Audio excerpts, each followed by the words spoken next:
Hello everybody and welcome to G8RStreams. It's been a while. It's been a while since I've done streams and recording and things like that, but here we are again. So, excuse me, that was a disgusting noise and I can't edit out because this is a stream. Did I mention this is a stream yet? So, today, we're going to be trying to record the last of the footage we'll need for the Splatoon 2 grand finale, as well as starting off Splatoon 3. So, yeah, today was the day that Splatoon 3 came out, and I've been looking forward to this game for a while, but we got some work to do for Splatoon 2 real quick. So let's focus on that for a bit. Alright, so a bit of a couple things I'd like to mention before we get too far into the stream.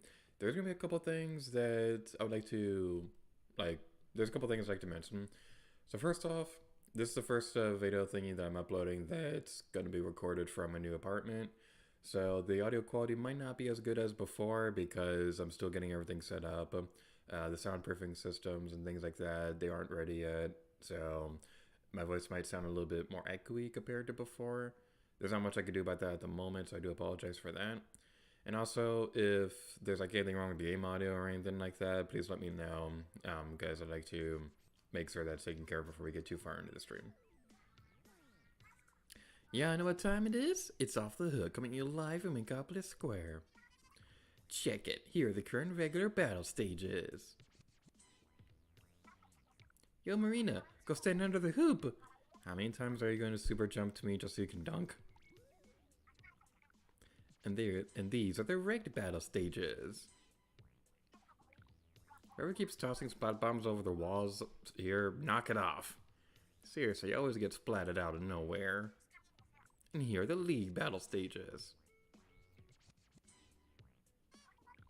This stage is pretty narrow, so you'll run into opponents often. Get ready! You might want to pick a weapon that's good for head-on combat. And that's all the time we've got. Until next time, don't get cooked, stay off the hook.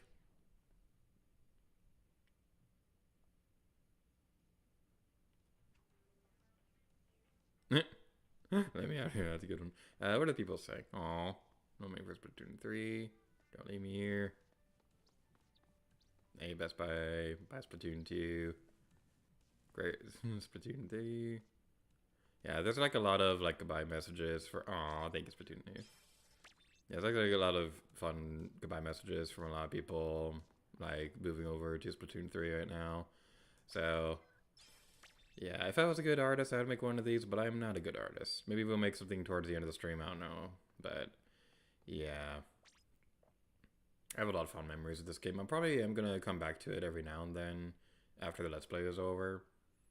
Because, like, there's still a lot of things I love about this game, so it's not something that's going to be, that we're going to be ending off and things like that. Alright, so going forward, we'll be continuing the commentary with the mindset that, because, like, bleh, words are difficult. Continuing onward from this area, this is where we're going to be doing commentary for the Let's Play version of the video. So let's get it started. And moving on to our next segment, we have a little bit more business left to attend to in Octo Expansion. So there's a couple post-game things that are available to us after we finish the main story for this. We're going to be going over that in a bit of a montage at the moment because a post-commentary lady here can go into more detail than I can. But the big thing they would like to focus on is this mysterious icon at the center. The Promised Land awaits, Central Station. And as I head back over here, there's a couple of details I'd like to mention that are to be pretty well worth mentioning. Well, first of all, we have Captain Cuttlefish. Represent one more time for Incomplete Square. I like Octos more now than I ever did dare. It's strange for a squid my age to admit you Octos really aren't half bad. I want to help build a bridge of peace between Inklings and Octolings. I hear you can get some good deals from the vending machine. That vending machine over there is what we'll be focusing on in a moment. But first of all, if we go over here, we can see the remains of the blender that we almost got destroyed in. At this point, you can remember the fight or remember the light. This is how you'll be able to rematch the boss fight for Octo Expansion. This lets you replay through the stages leading up to it, and this leads to the boss fight itself. There isn't any unique dialogue for going through it again, so I'm not going to be demonstrating that. But another fun detail is if we go over there, we see that the hole that Agent 3 crashed through when she was saving us from the evil telephone jerk guy. So that's something that's pretty well worth mentioning. But there's a shiny thing over there. And we have one final thing left to do.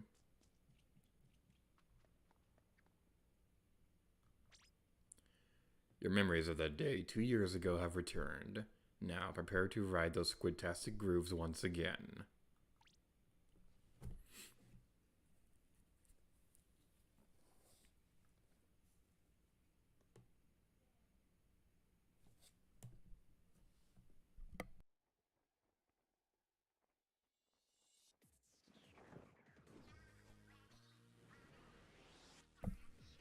And now for the super boss of Splatoon 2 Octo Expansion, Inner Agent 3.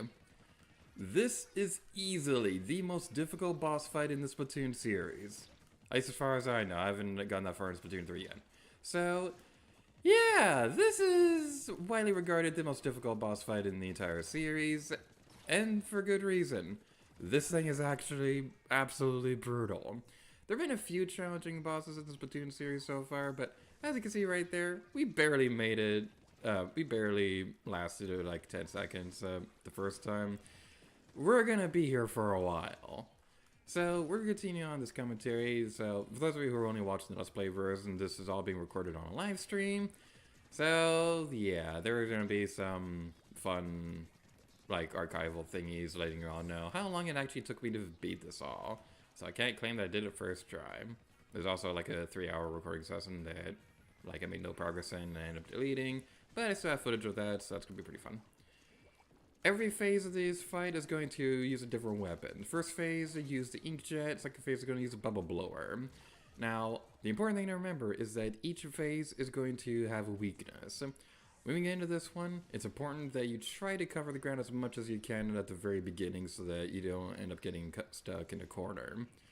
It's going to take like 5 or 6 shots of the inkjet, so if you're playing with the audio turned on, that's a good thing to keep track of. And then we can go over here and surprise her when she lands back down there. She's always going to be tossing auto bombs. Watch out for those. They are not friendly at all. So we can go over here and try to get behind her when she's using the bubble blower so that we can get over here. Because she is vulnerable when she's using the bubble blower, but you want to be careful because it does also leave you vulnerable. So that's something that's not going to be very pleasant at all. And a bit of a heads up for those watching the live stream version of this, I'm not going to be looking at the stream chat too often until we like take breaks and things like that. So if there are people who are watching in the live stream, I can't tell. So I apologize if people are giving advice or anything like that and they're like, oh, he's not watching the thing, so I can't give advice. And the auto bombs, I gotta say, I don't know what it is about them, but they always seem to have a larger blast radius here. I know they don't. I know that it is always the same as they always do. But my goodness, it always seems like they have such a larger blast radius here than they really should. It's really annoying.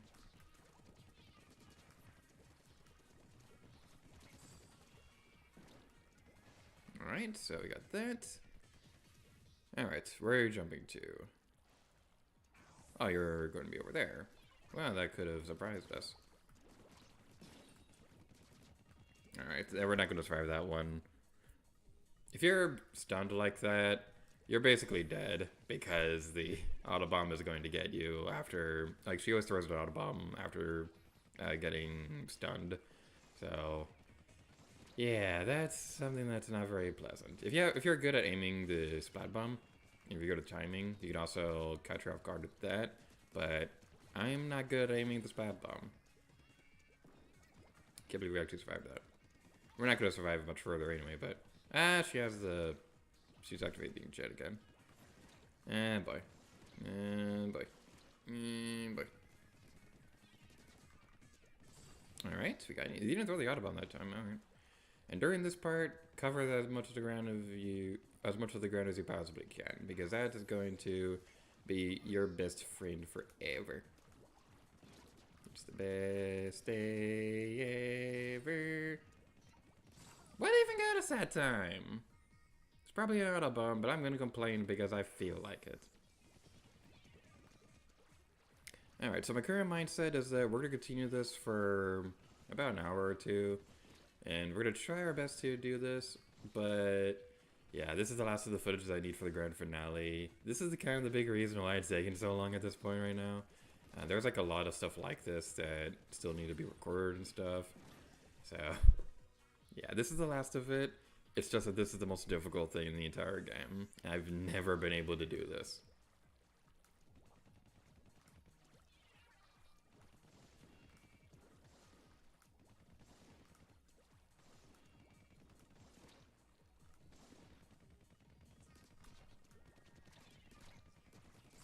Alright.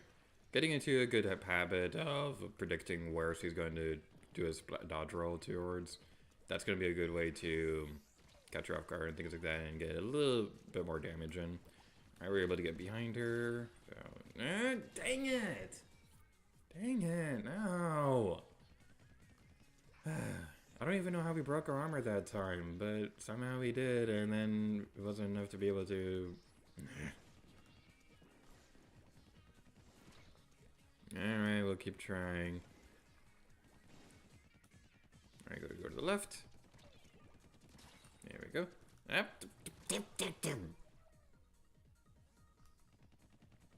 Yeah, the Let's Play version is gonna have like a fun little rage montage, so... if there's any moments that you find particularly amusing, be sure to put a timestamp in the stream chat so I can keep track of that later. Alright, we're going over here. Then dot to the left, and then over there. Alright. That wasn't too bad. Now you're going to be moving over to the next phase. This one isn't really that difficult. It's just annoying. Splat Bomb. The Splat Bomb can also be useful for, like, keeping ground control and things like that. Because that'll make it so that she'll have to dodge in a certain way to get out of the area. So that could be pretty useful. This third phase can also be really annoying too. Yeah, this is the phase with the auto bombs and things like that. We want to get kind of close, because then she'll start using Splash Shot instead. But you also want to make sure you leave room to have an escape route so that you can not get exploded to deaths.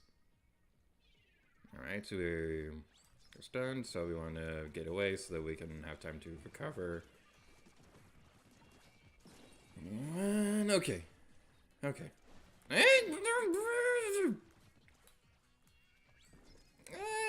freaking hate auto bombs. I hate the auto bombs so much because they walk around forever and they have a huge blast radius, but they're a pain for me to use. How is that fair? But okay, we're now in this phase. When she's throwing the 10 of missiles, that's your chance to go, go, go, go, go, go, go!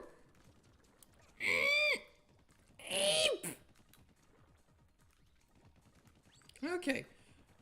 We lost our chance to counterattack, but okay, now we're in a 10th missile phase, which I gotta say, I never realized how much people hated 10th missiles before. I never realized that, because like, with the build up to Splatoon 3, I've been paying a little bit more attention to Splatoon Twitter things and things like that, and I'm just realizing, everything I love about this game, everybody else hates. Because like, apparently people don't like Clam Blitz, and I never knew that. People don't like Mori Towers, which I still think is a dumb opinion, because, like, it's not that difficult of a map, you just, you know, be good. So, like, I don't know what is wrong with people. I mean, I might be the wrong one who's the weirdo, because I'm the only one who likes that kind of stuff, but still. Okay. This part I always had trouble with, even on the normal Agent 3 battle. Because, like, it's always so annoying because you gotta move around and things like that. The platform is always moving. And then you gotta build your meter up again within a reasonable time frame while dodging the attacks, while dodging the auto bomb, while dodging the tenta missiles. Now, this part isn't really that hard, it's just really, really annoying.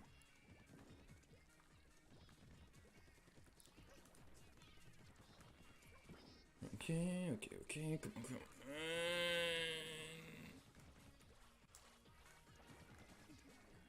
Oh my god. Oh my god. Oh no, no, no, no, no, no, no, no! Are you freaking kidding me? What even got me that time? We made it to the final phase. We made it to the final phase. What even got me that time? Something stunned us and then the splashdown finished us off.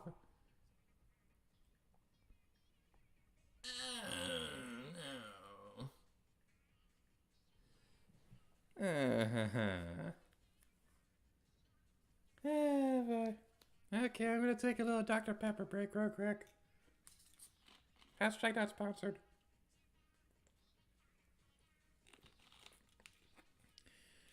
Whew.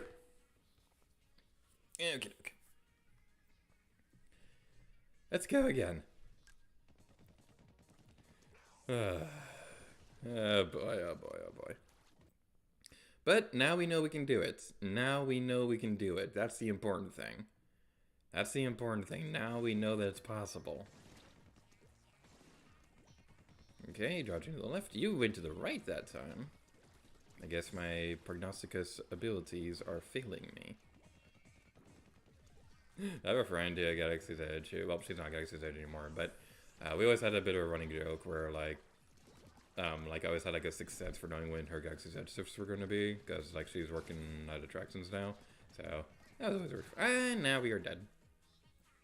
That's what I get for talking about work. Even though I love my job.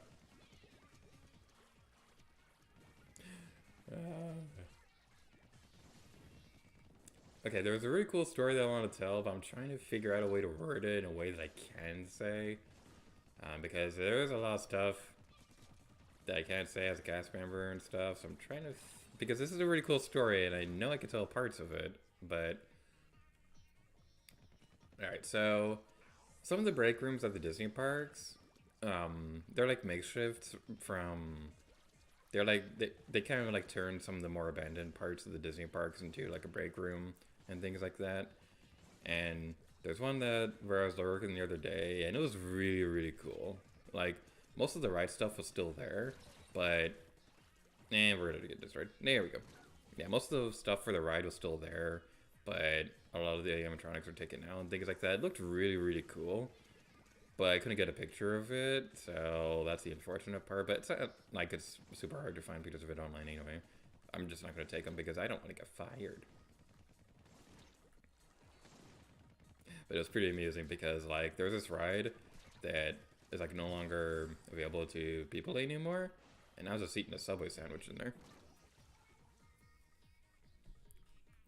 Makes me wonder what would have been like if Galaxy's Edge had any, like, break rooms like that that took place in abandoned Disney rides. Because it was built on the place where, like, the Studio Tram Tour and the Nice Motorcycles and Extreme Stunt Show estate was originally located at. So I was like wondering the other day what would have happened if the building was still intact, like if they just built Galaxy's Edge around it, because they did have like a Herbie fully loaded car thingy. So like they had a Herbie car in there, and basically the idea behind it was that you'd see Herbie driving around at one point during the stunt show, and then at some point you'd hear like a buzzsaw sound or something, and then you see like Herbie driving off, like cut in half and things like that. It was a really funny effect. And I remember one time I was walking through there because like my mom had like a backstage thingy, and we were able to go through there at one point, and it looked really, really cool. And we're gonna be destroyed. Yes, we are destroyed. All right. So one other word of advice I can recommend for this point. So there's a trick with the multiplayer that I haven't really gotten into before, where you can like snipe opponents from the corners if you're standing on the right side, because all the Inklings and Octolings are right-handed. I don't really use this too often because I never really find it that useful, but it is pretty useful here if you can do it correctly. The stupid auto bombs every time. Those stupid auto bombs. They walk around for so freaking long and they have such a big blast radius. I'm going to say that every single time. But anyway, yeah. What was I talking about a moment ago? Oh yeah, the right-handed thing. So yeah, you can like lurk around a corner and things like that, because then like your primary hitbox will be protected from the corner, but you can still snipe around the thing. It can be a little bit hard to aim with that, but if you're good at this game, which I'm not, then you should be able to do it. I will say, I am also already happy that I'm doing this right now before I get too much into Splatoon 3, because there are some things in that game that are already, like, just subtly different from this one that I just knew would throw me off so much if, like, I was playing more with Splatoon 3. I played a little bit of it last night before bed. I finished the first world in the game, and then, like, I played a turf war match, and the thing was, the turf war match, it wasn't going very well at all, and I was just wondering if it was me being bad at the game, but then we ended up winning anyway, and that was really cool. I got splatted like 5 times. I only was able to get like 1 person. So that was pretty fun. Okay, I'm gonna wait for you to do the bubble blower again.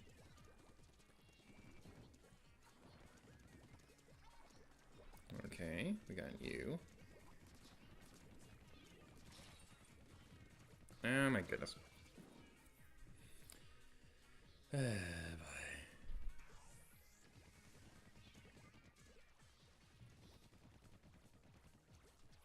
Alright, so what's new with the people in the stream chat? Are you having a nice day? Did you have ice cream? Did you eat waffles? Did you go to school? Did you eat your school?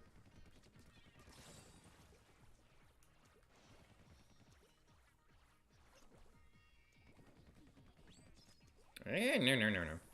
Yeah, we're dead this run.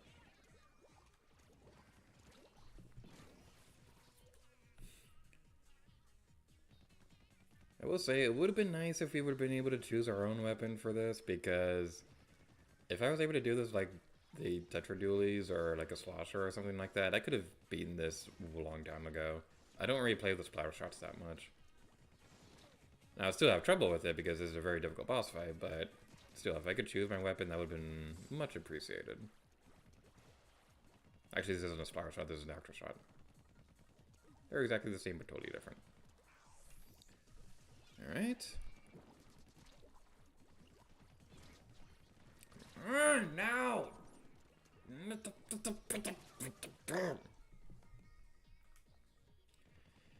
That's the thing that really annoys me about this, because, like, you take damage and you don't know what it took damage from, and then all of a sudden, like, there's not a bomb and it finishes you off. It really annoys me. Because I swear, if it wasn't... Like, I swear, half my failed attempts from doing this stupid thing come from those frickin' auto bombs.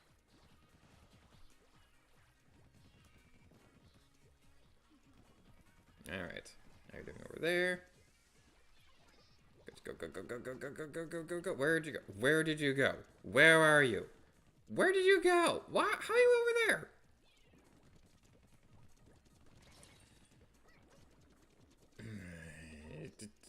This is dumb. This is dumb. I also feel like our Octo Shot is really weak. Like it takes a long time for it to like actually splat anything.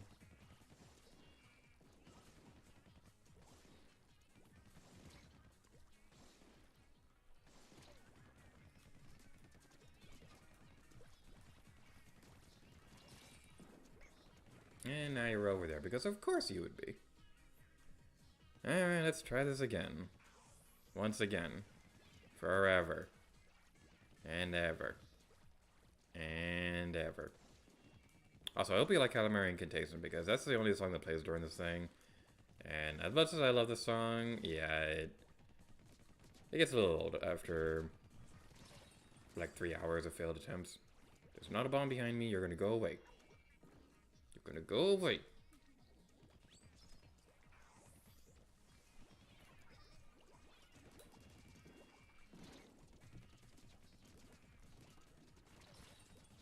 Okay, hide around the corner.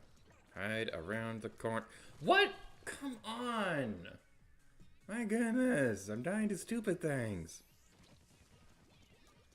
Alright, we'll keep going. We're gonna do this and we're gonna like it. That's a really annoying thing about bosses like this, just in gaming in general, where you have a good round and then you get too close to the end, but then something stupid happens and then it takes you freaking eternity to get back over there.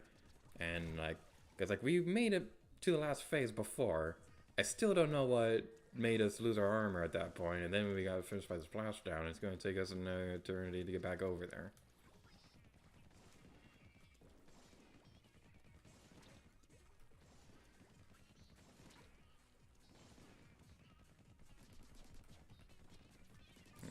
That was a good shot. Alright, that was a good round. We got this. Autobomb, go away.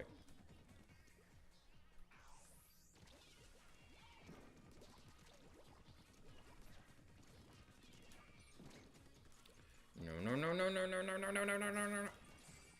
Okay. Dang it, I thought it already went off. I thought it already went off. What the heck? What does that autobomb have to be a thing? That stupid autobomb every single time. We had a good round that time. Okay, we're gonna do this. We are going to do this and we are going to like it. Okay, we're getting a little bit better at that first phase. So hopefully that'll work out. Okay.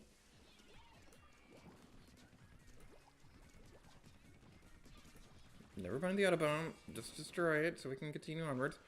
Okay. Okay, we're on phase 3 now. We're doing well. So for this one, I seem to... No. Okay, just focus on not being a dead person. Okay, that's good. That is good. Where did you go now? You're over there. Okay.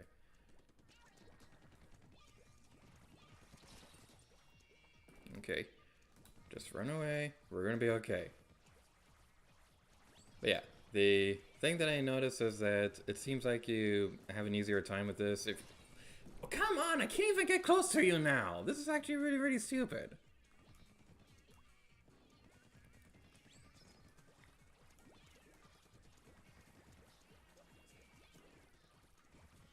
I was trying to say that trying to get close when the autobombs are going off is usually a good strategy because you're going to be focusing on throwing them. But now when stuff like that happens, like, there's literally nothing we could have done right there. There probably was, but I'm not focusing on that. I'm focusing on complaining about stuff.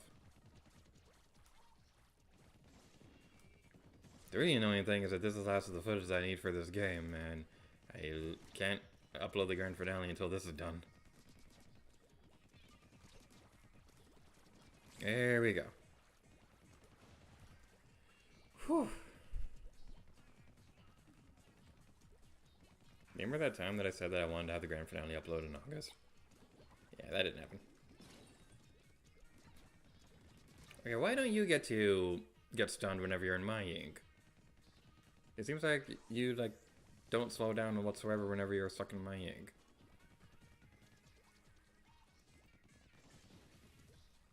But yeah, I remember on my first playthrough when I was going through this, that when I was going through this area and realized that the secret boss was a more difficult Agent 3 fight.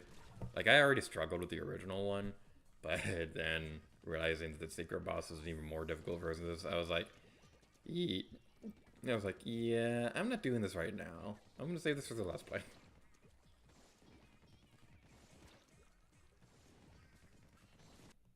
Okay, one more shot, and then down there. Alright. Whew. Okay, I really want to know a good pattern for attacking when the reef blower phase is going. Did I say reef blower? I meant bubble blower. In case you can't tell what show I have on my mind. God, I hate that so much. Like, literally, she swam into the blue ink and, like, it didn't slow down whatsoever.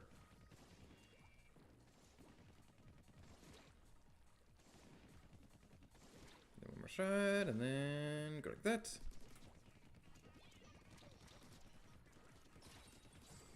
Okay, there was not a bomb following me, probably. Okay, it went off. Alright, just clear an area so we can run away like a little sleepy baby.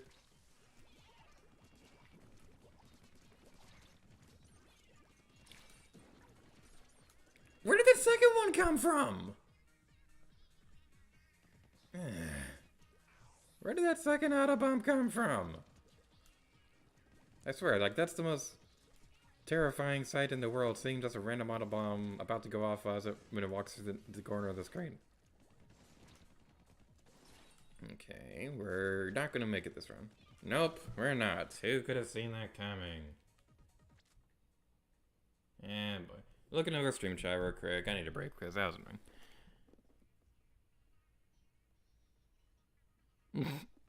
James Ross says, just beat Splatoon 3, see you having fun.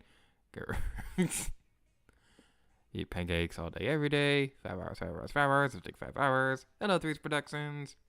Pancakes is egg. Excellent. Alright. Yeah, I'm going to be complaining a lot during this, because this boss fight is absolutely horrible.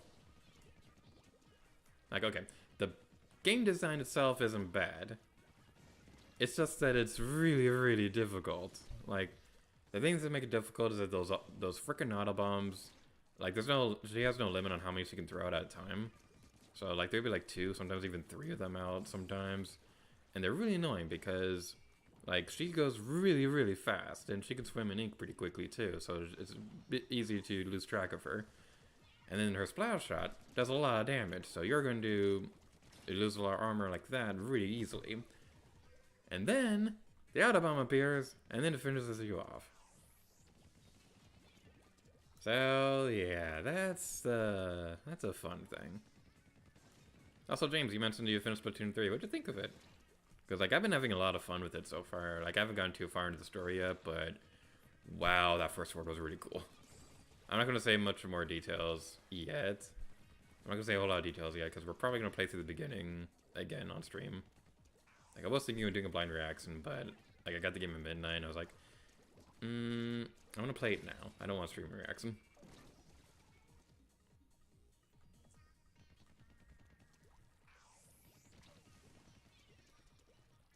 Yeah, I was gonna go like a physical version of Splatoon 3, but like I was like, you know what?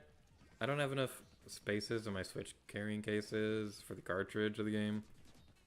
And also, like, I don't want to walk over to GameStop to get the game tomorrow. So I was like, you know what? We're gonna get the game digitally. I'm probably gonna get a physical version anyway later down the line. But I figure that might be a good life choice. Yeah, this right here, the big important thing is to try to get behind her when she's using the bubble blower, because that'll make it easier for you to sneak up on 8 and 3 and things like that. Except when stupid things like that happen, why did I go into the corner? That one really does feel like it's luck whether or not you're gonna be able to get into a good spot for that one. But hopefully we'll be able to do this, probably, sort of, kind of. Hopefully. Maybe. Maybe someday. Maybe someday we can eat eggnog. We can drink it, we just can't eat it at the moment. And that is where our problem is.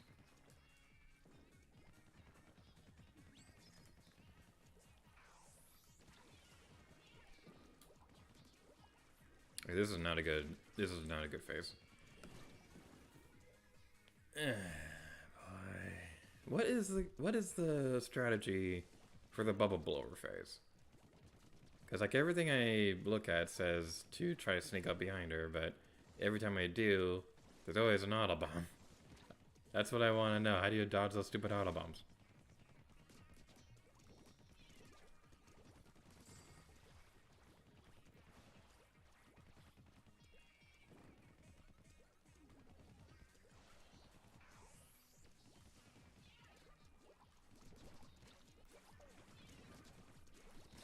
Okay, auto bomb, no going! Dang it! Can we hack the game to turn off auto bombs and just remove them from the series forever? Because they're really, really annoying. They're like one of those things where they're really annoying to deal with, but you're bad at playing with them. Because, like, I never know what to do with them whenever I'm playing with them and things like that.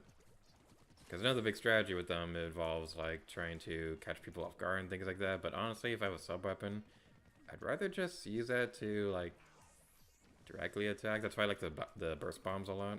But none of the burst bombs are my favorite weapons in this game, so that was an unfortunate side. Okay. Whenever that happens, I, like, go into, like, a panic mode of going, like, okay, where is the auto bomb? Where is that auto bomb hiding? That is what really annoys me about this. Because, like, we were like at the same distance. And Sorry, I'm having a little bit of trouble talking right now.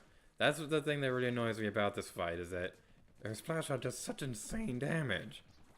And no matter what you do, like, you can't dodge that stupid thing, get back over here! Okay. There we go. Welcome to G8RStreams. Get back over here. Nothing hit her. What the heck happened there? We saw her like 5 times and nothing hit her. What the heck happened? Why is this boss fight so horrible? Hello, person who's playing Pokemon Shield. Why are you playing Pokemon Shield? Why are you not playing Splatoon 3?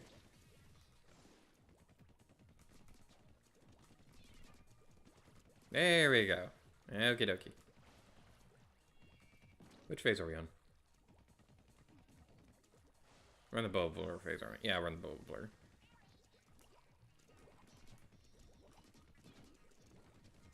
Okay, that wasn't too bad. Okay, use this time to get rid of the bubbles. And then cover the area in your ink.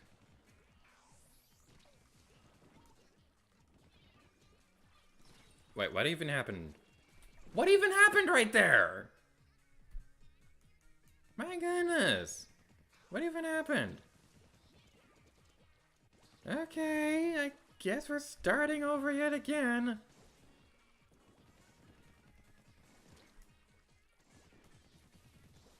You know what? I should have had a counter on screen for like every failed attempt.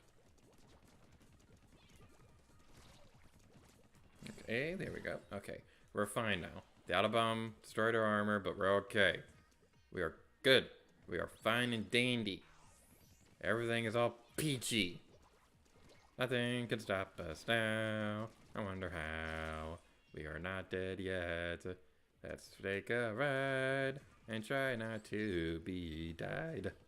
That is proper grammar and it rhymed, so that is the best lyrics anybody has ever come up with. Okay.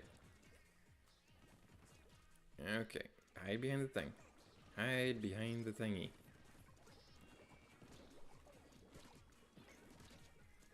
Can you please take any damage at all? Thank you. Not you! Frickin' auto bombs. Every frickin' time.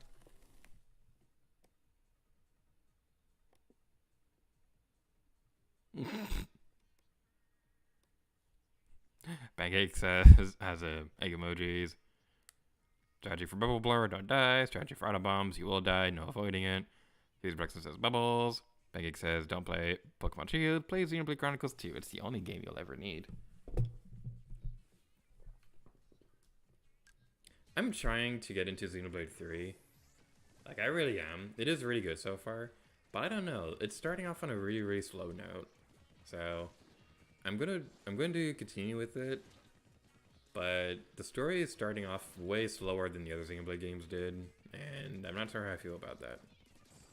Like, I keep hearing everyone saying that it's, like, amazing and stuff like that. And might be the best Xenoblade game. I'm not sure if I agree with that yet. It definitely is great. I do like the characters so far. Like, I think Cena might be my favorite. But, like, yeah, this is definitely going to be one of those things where I think I need a little bit more time with it.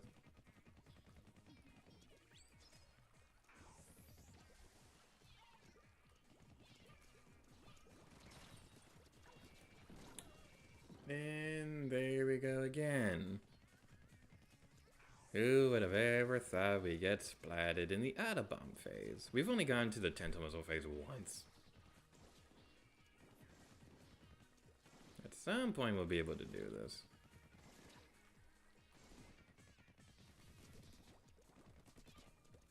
Okay, there we go. But yeah, I was really hoping we'd be able to do this before, like, I had my big move recently. And that obviously didn't happen. Which, by the way, that move, I gotta say, I'm so glad it's over. That was like easily the most stressful move that I've ever gone through in my entire life. And I really, really hope nobody ever has to go through anything like that ever again. Because, okay, so here's the thing. So, the month or two before, like, I was getting ready to move and things like, okay. Backtracking just a little bit further. So my time with the Disney College program ended a couple weeks ago, and at the college program they have dorms that you can stay in during your time there, and so with my program ending, I had to like find a new place to live and things like that. So yeah, it was really interesting trying to find something because I needed to find something that was close enough for me to get to work every day, but I can't drive, so it had to be something that I could bike to. So yeah, the problem with that is that everything here is expensive. Everything here is like super expensive, and most apartment complexes want you to make like 2 or 3 times the rent, which is really dumb. But I get it, but it's really dumb. And we're okay. Run away! Run away! Run away! Run away! Ah, of course. But yeah, finding an apartment was difficult, but I did find one. There was one within my price range, and it would be like a 20-minute bike ride every day, which I could definitely do because like I like riding bikes and things like that. So I was like, okay, I'm gonna need this much money saved up to be able to do the move and things like that. So hopefully that'll work out. And then, so to prepare for all that, I was working like double shifts for like 2 months or so to make sure that everything was ready for the move. So with all that taken care of and everything getting ready to move, I was like, okay, I have $300 in my bank account right now. It's gonna be okay. I wake up the next day to find that my bank statement is negative 400. So I looked through the thing. It doesn't explain where the 300 comes from, but there's like 13 plus overdraft fees that like make it go to negative 400. So I call the bank and I'm like, okay, what's going on here? I did not spend that money. What happened to everything?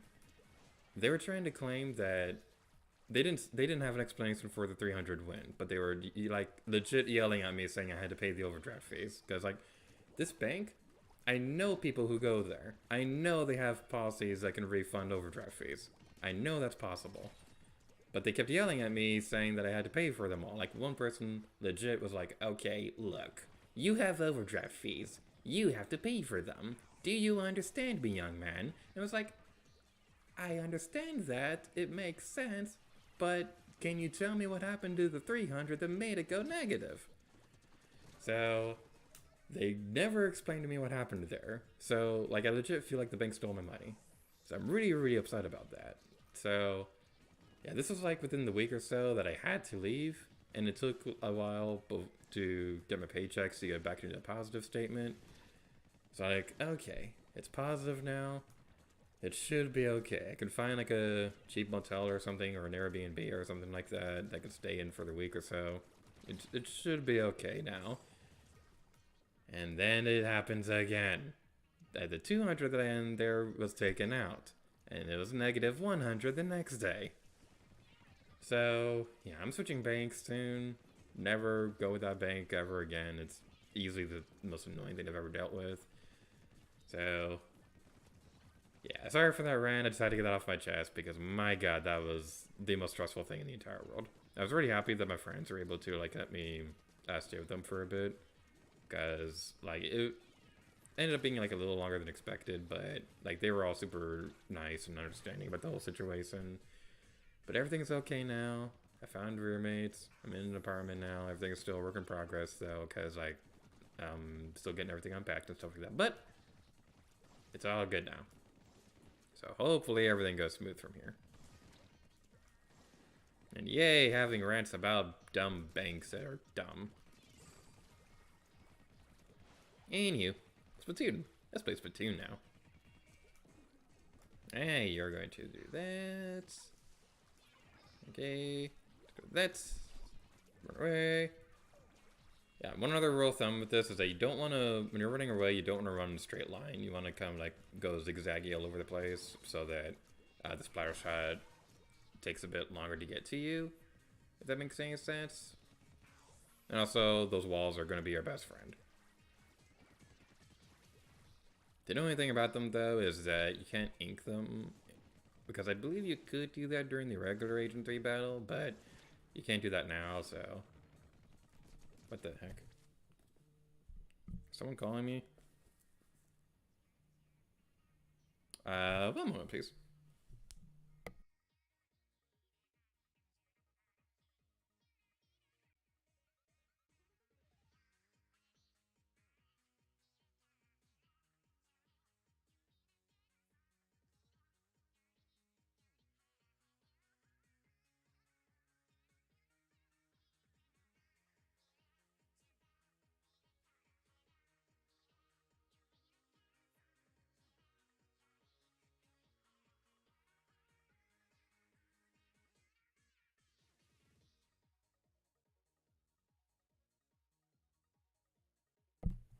Sorry about that.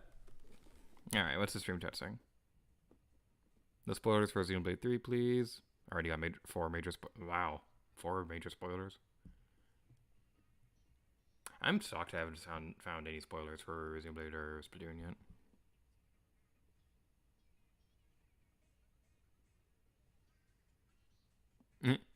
yet. Crossed animals. My animals are crossed animals when there's XP Horizons or something. If a bank ever talked to me like that, that's when I record the conversation and play it with the employees and things like that. Brewing stuff gets worked out. Yeah. Yeah, like I'm gonna work towards like changing banks over, like getting everything switched over and things like that. There's also like a West Coast bank. Like most of their locations are over on the West Coast, so like I probably should find something on the East Coast anyway. But yeah, when that happens, I'm gonna call them, talk to their customer support people and their supervisors and stuff, being all like, "Hi, these people were mean to me, and yeah, I don't like you anymore. I'm gonna go with a different bank with blackjack and Nintendo Switches." Okay, you are not invited to my birthday party. Okay, they're like, I don't know if this is true, but it always feels this way. It always feels like Agent 3 recovers health way too quickly, the splash drive does way too much damage, and that the Autobomb's blast radius is way bigger than it should be. Are any of that true? Or am I just a dumb? Or am I just a silly goose? Okay, we got you. There was an Autobomb chasing me, I knew it.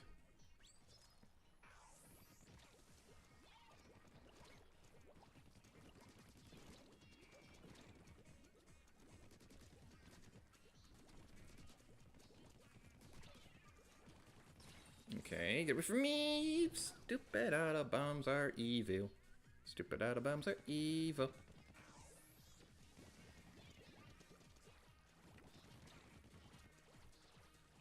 Alright, let's continue on over here. Hopefully we'll be able to do this at some point. Because that would be nice.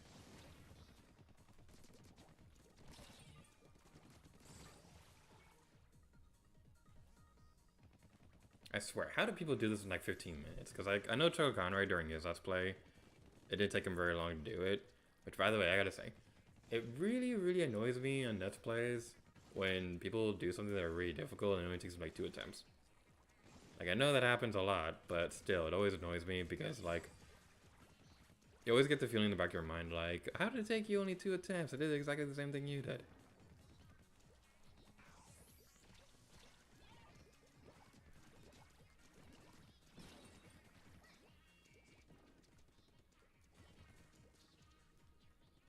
Okay, go behind the wall.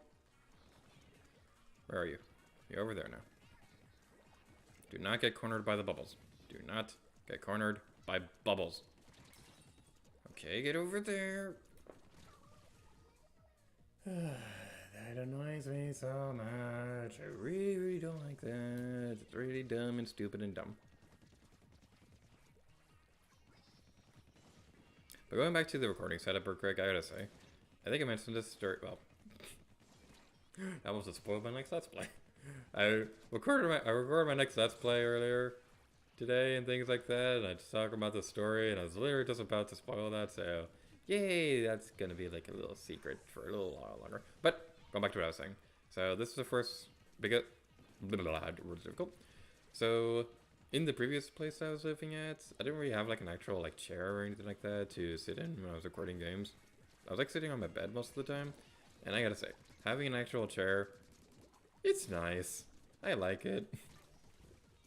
It's not like an actual chair or anything like that. It's like a cheap $20 camping chair, but it's like surprisingly comfy.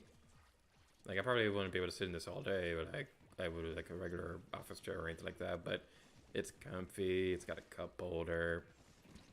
It's even got like a little pouch for my poor Guestabon to sit in. So that's pretty nice. Which, by the way, for those of you who don't know, there's this Star Wars creature called Porgs, and they're like these really adorable birds with beady eyes and things like that. They're super adorable. And I have one named Esteban, who I take with me to work every day, and he's like super adorable and stuff. He even has his own cute little guy because he has a name tag. So yeah, he's like my little sidekick right now. There's actually two of them. There's one to take with me whenever I'm working drink carts and milk stand, and there's the other one that I take to the cantina.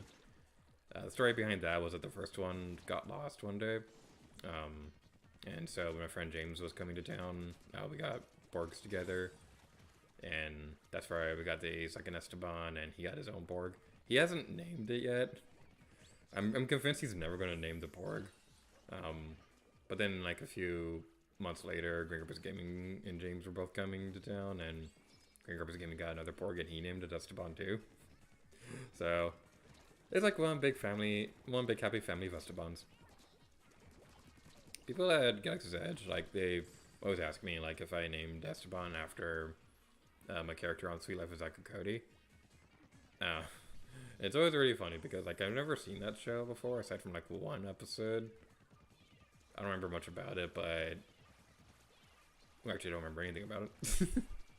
But, like, yeah, that's not the case. Esteban was named after a joke on the Runner Guys where Trevor Conroy, he named the Pikmin Steve. So when the Runway guys were all playing it together, like Proton John named the same Pikmin Esteban. So that's where the name came from. Okay, give it from me, give it from me. We're not gonna survive this run.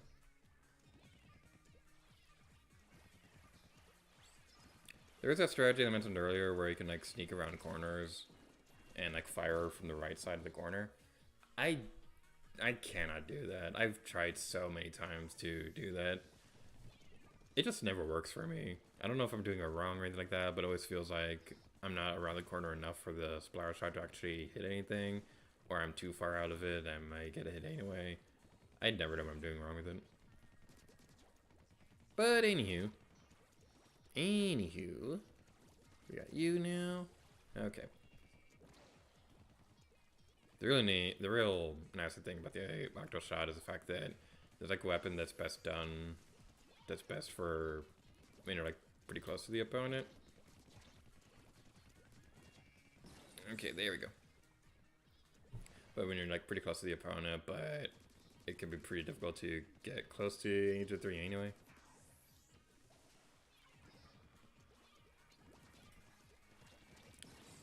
Okay. We're on the next phase now. We got this. We got it. We so got it. We're on the Tentamissile phase. We can do it. It's not that difficult. This part isn't that tricky. Dang it, in the armpit. Okay.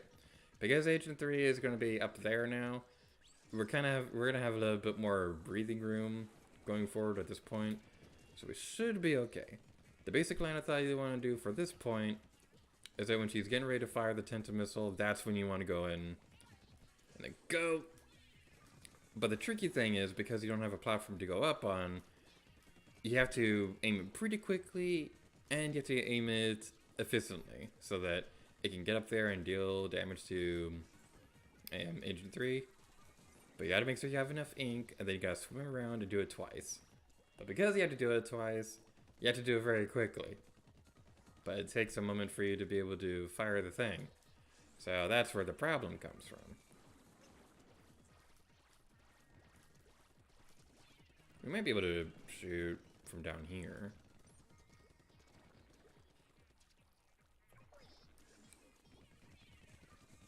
Nope, it's not worth it. Not worth it. Not worth it. Not worth it! Where did that second one come from? Where did that second one come from? That was garbage. That was like actual legit garbage.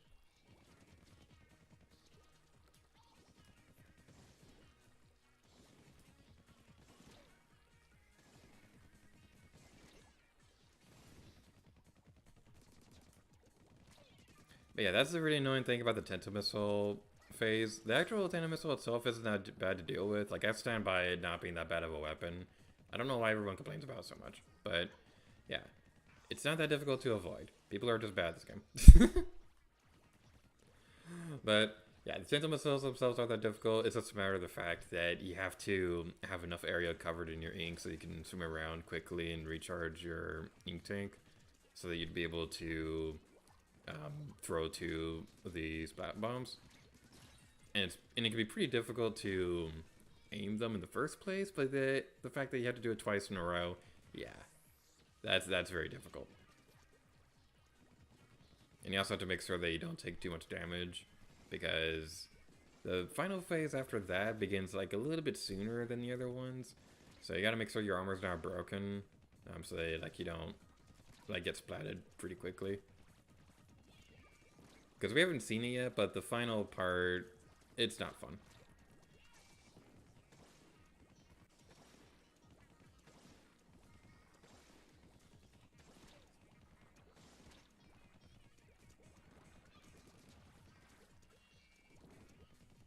Okay, we got you.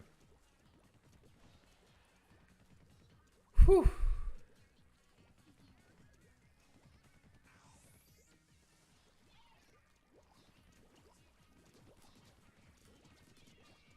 Okay, that was pretty smooth. Autobomb, you need to go away.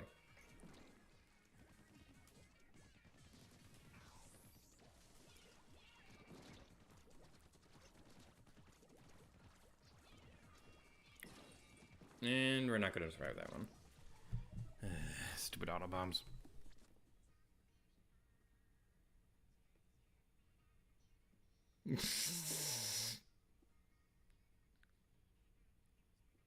Esteban Jr. Hey, hold on. There's like a lot of stuff I'm trying to keep track. I'm trying to get back up here.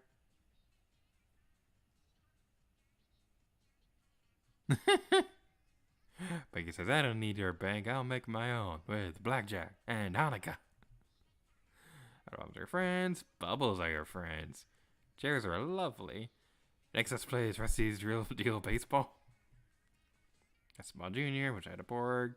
You make a drinking game out of this. Don't lose. What did I just say? He was listening, kids these days.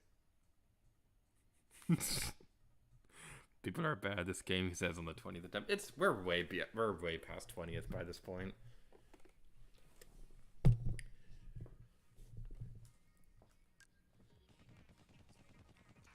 I'm just hoping there isn't anything like this in the story mode for Splatoon 3. Because I don't want to ever have to do anything like this ever again. Like, we did talk about briefly having a bonus video for Octo Expansion versus for like an internet agent fight. We decided not to.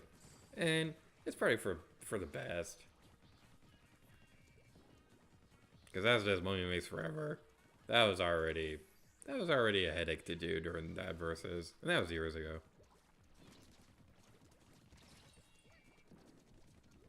Yeah, I should have gone behind the corner. Okay. The big thing to remember for this is it's okay to be on the defensive side.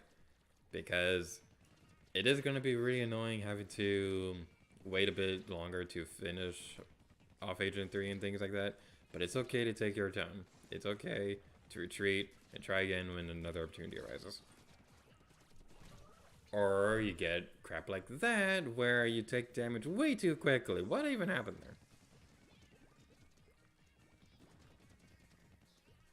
there? Alright.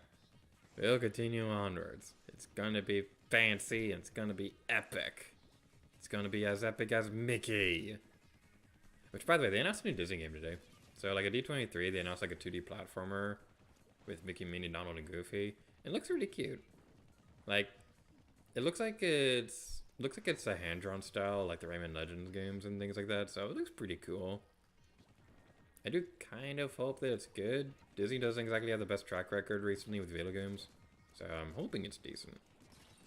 I'm also hoping that it's not like a microtransaction mess, because that's another problem that's plaguing Disney games as of late.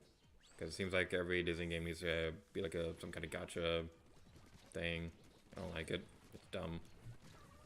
Because, like, the really unfortunate thing is that Disney, they seem to like want to be like a monopoly for like every entertainment field ever, which is kind of what Disney is known for.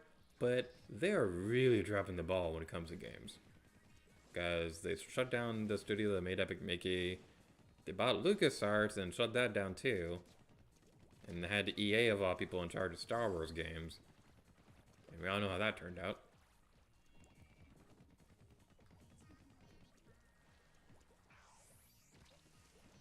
I heard Jedi Fallen Order was pretty good though. I do want to try that one. I just haven't gotten around to it. I do have it on my PlayStation, but I just haven't gotten around to it, getting around to it. That was a redundant sentence if I ever heard one. Never getting around to getting around to it. That's like the procrastinator's motto or something like that. Okay. Okay, dang it!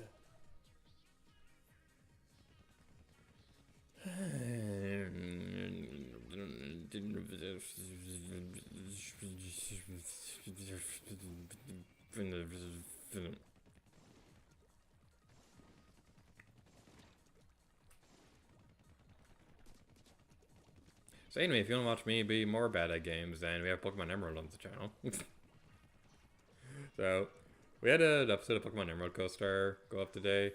I've been looking forward to this one going up for a bit because this one was really, really funny. So, yeah, this one happened. This one was where, like, we found a Skarmory. I didn't know Skarmory was in the game, but we were able to, like, achieve something that I've been wanting to do for Pokemon videos for a long time. It was really, really cool. But probably my favorite part of that video was one point where we were talking about things that are stupid, and after I was like, you want to know something else that's dumb? And then my capture card runs out of memory.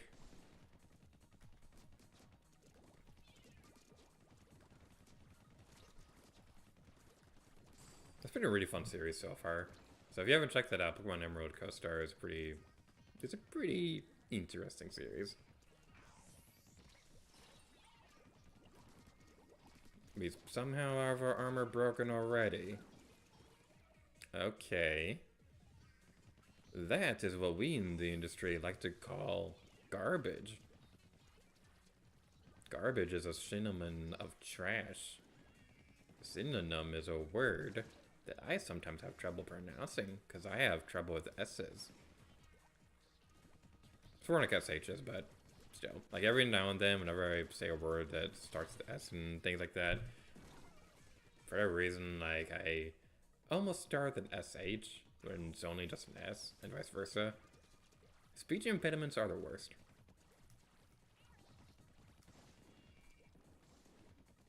I think there was one intro for Mario Sunshine Versus where, like, I completely butchered it, but we kept going where it was like Super Mario Sunshine or whatever it was.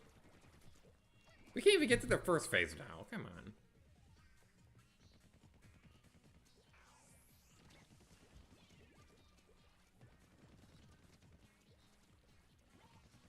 Okay. We can do this. We can do it. Come on. Come on. Come on. Face me like a manly man. Face me like a manly man who is manly. We're men. We're men in tights. Roll around the forest looking for fights. We're men in tights. Rob the rich and give it to the poor. That's right. We may look like sissies. And now we are dead.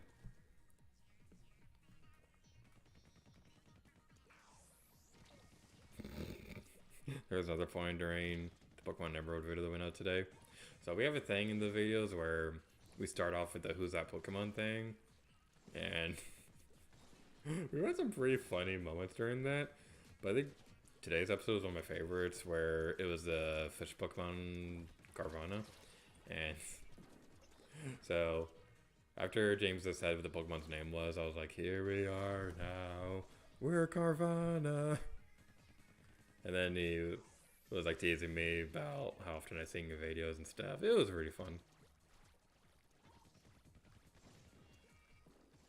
You can call me Poochie and I say I'm crazy as Zigzag Zoom. That's why I believe in you. Alright, so now you're destroyed. Okay. Second phase is starting. Cover the area with the ink. And someday we'll be able to achieve our destiny. Destiny is a terrible video game.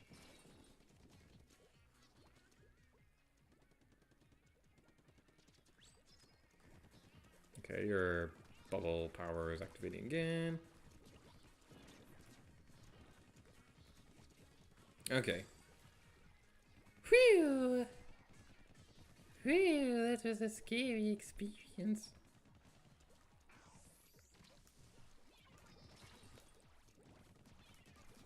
Every single time! Why is that a thing? What are you supposed to do there?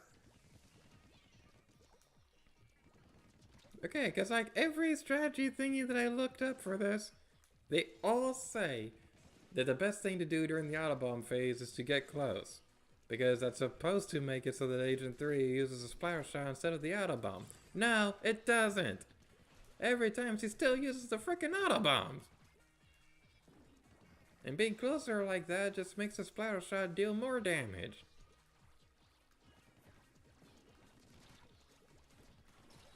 And now we're gonna be destroyed. Yay! It's like I can see the future.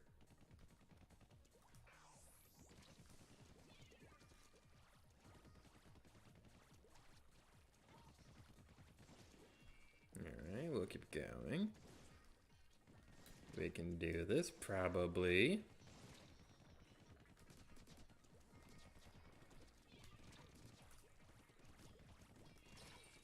There we go.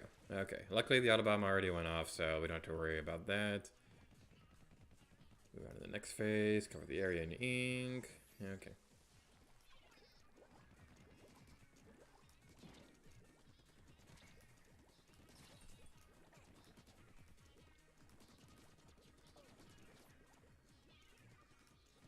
Why does it take so long for their broken armor to be restored? That's a really annoying thing. Okay.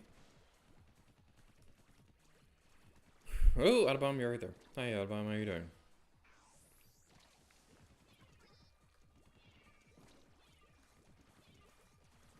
And now we're gonna be destroyed again. Because we got stuck in the ink after our armor broke.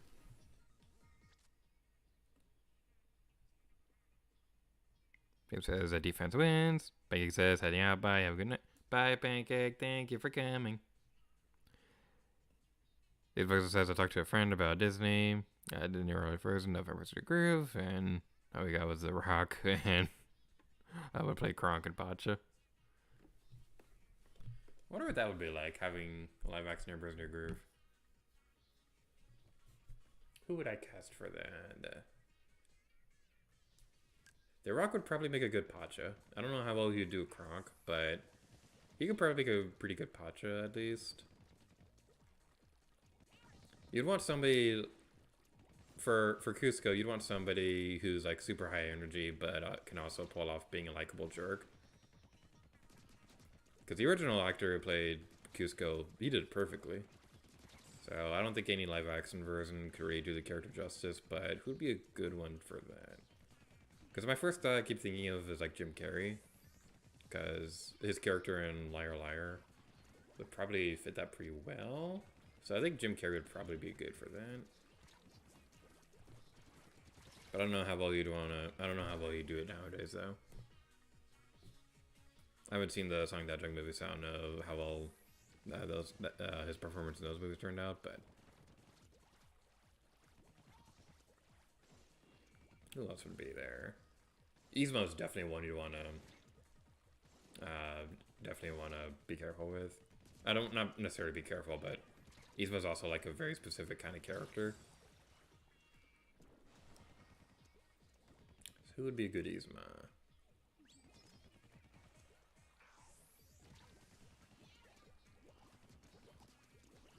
I can't think of a good Yzma. But yeah, they did do... I know they're doing like a live action Pinocchio on Disney Plus. I don't know if it's good or anything. Because most of the live action remakes haven't been that great. There are a few of them here and there that are pretty fun. But I don't think any of them, aside from Pete's Dragon, have actually been better than the original.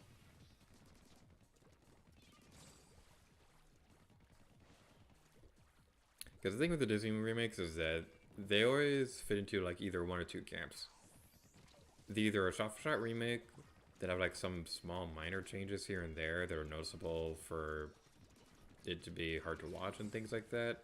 Because like Aladdin, for example, is probably the best example of this, where in that one, they gave like Jasmine her own song and things like that, which it was a fine addition, but it was also kind of pointless because the whole point of music and movies and theater and things like that is that the character starts singing because words aren't enough to express how they're feeling inside anymore. And so Jasmine starts singing about being speechless and things like that. So, like, it was like a really good sing, but then it gets followed up immediately by like a monologue for saying the exact same thing. So I was like, what was the point of the song?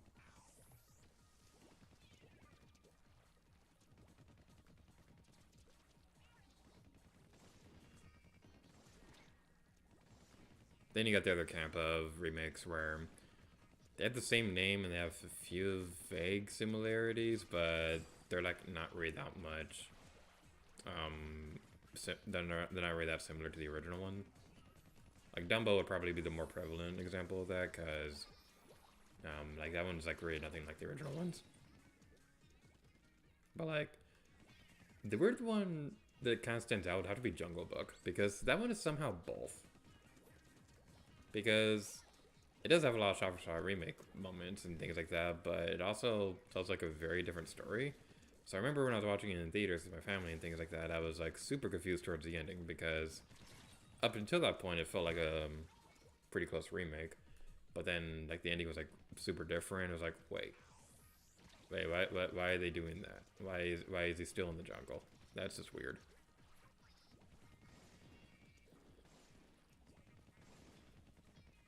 I think Pete's Dragon was probably like honestly the best one, and the one that like people rarely talk about, because it still has a really solid understanding of the original one, for the boy and the dragon trying to find new homes and things like that. And of course everyone is freaking out because like there's a dragon and things like that, and dragons can be dangerous. But Elliot is super adorable, and I also really love how they did Elliot in the remake too. He's sort of like super fluffy and cute.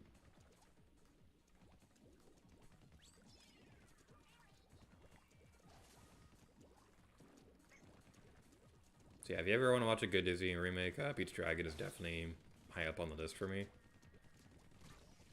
That one's pretty good. I liked Beauty and the Beast well enough.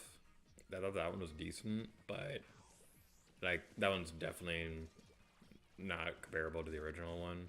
They both do like their own things pretty well, but the remake tries to be a little bit too close to the original.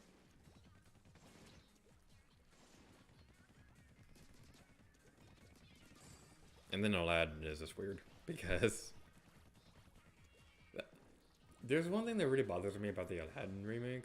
So when that movie was coming out, Will Smith was trying to say that he was trying to do like his own interpretation of the character, which is what you're usually supposed to do during remakes. But the performance, like his opening scene, when he's introducing himself as a genie, it kind of felt like they were trying to imitate Robin Williams' version of Friend Like Me a little bit too much, and so that one kind of felt a little lousy.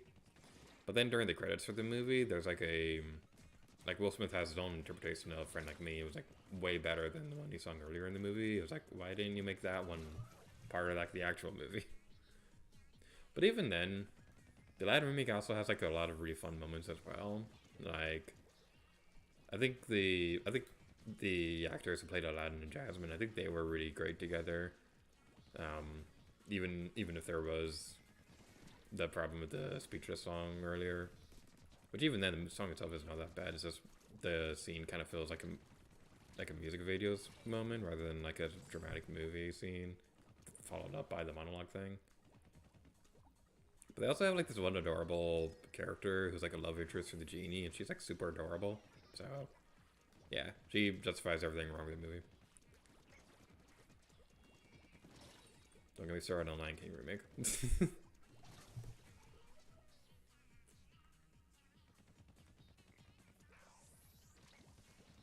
Are there any other ones coming out recent?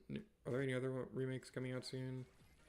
Pinocchio came out the other day. I think they're doing one for Lilo and Stitch. Which that one I'm really worried about, because you just know they're going to mess up the CGI on Stitch.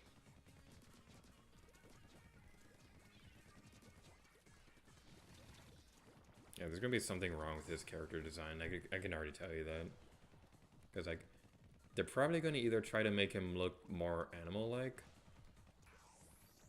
or I don't know. The big thing I'm worried about is that they're not going to make him fluffy. He's supposed to be fluffy, but they're probably not going to make him fluffy.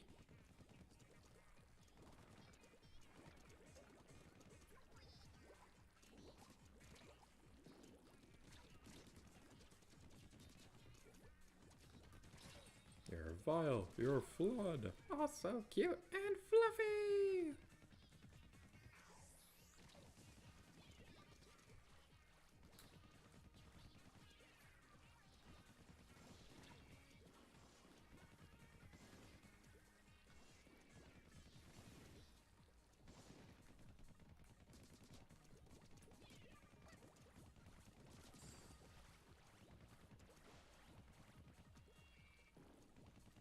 If you hear background noise, I apologize for that. It's raining.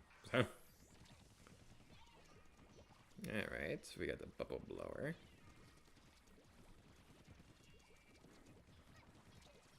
Let's try the corner sniping thing. Okay, that didn't work. That didn't work at all. How do you do the corner snipe thing?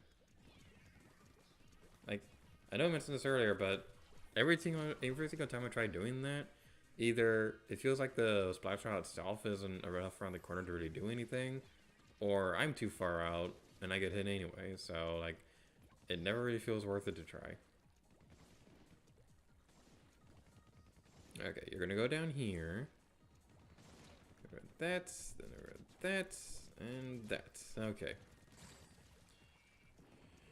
Whew.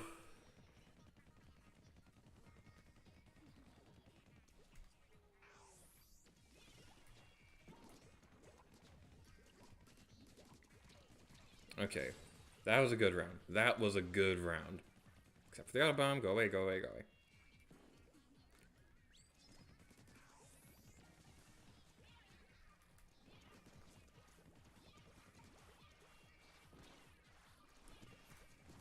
Okay, we're good. We're good.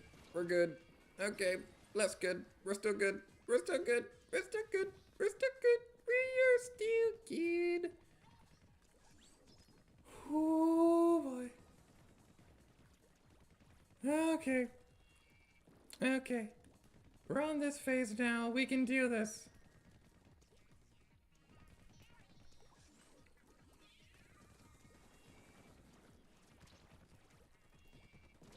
Yeah, the first thing bomb didn't even get up there. This one I feel like the auto bomb is just a little bit more of a nuisance than usual. Because like it gets up there and then like you kind of forget about it. So now we took damage again right there and oh no! No! I didn't see that. No! We did so. I didn't even know we did so well during the thing. I thought we missed. I thought we missed and you were going back over there. We got hit by the Autobomb right when I was saying you forget about during that phase. Then we got defeated by the splashdown. Oh no. Oh no. Oh no.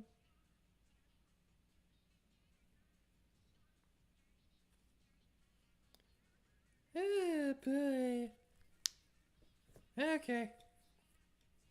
Dr. Pepper break. I need to.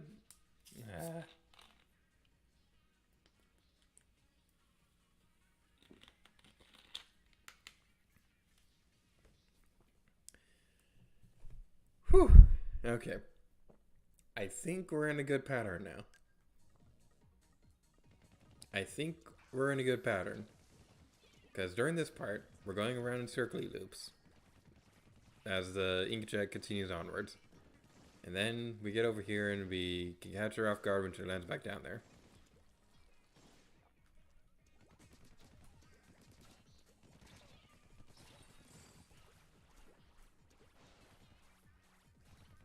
And then during this part, we'll have the thing over there so we can control which way she's going. That didn't work that time, but hopefully it'll work. It didn't work. Okay, so during the bubble blower part, during that part, we want to throw the auto bomb to kind of make her go off in one direction so we can try more easily sneak up behind her and things like that. Whew. Okay, we got that. The first phase, I feel like we've nailed it to a T.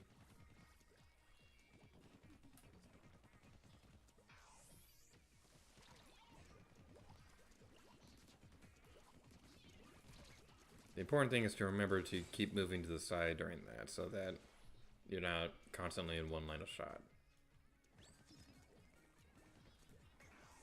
Okay, play defensive. Play defensive. Go defense. Go into the defense. Go into the defense. Okay, we're good now. Get out of the... We got stuck in the ink.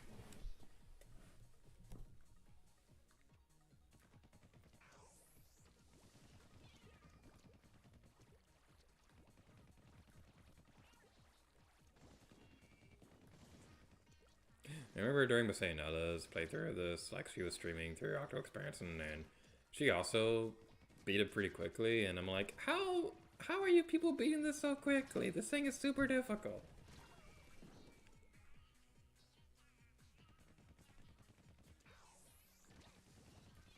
But alright, we can do this.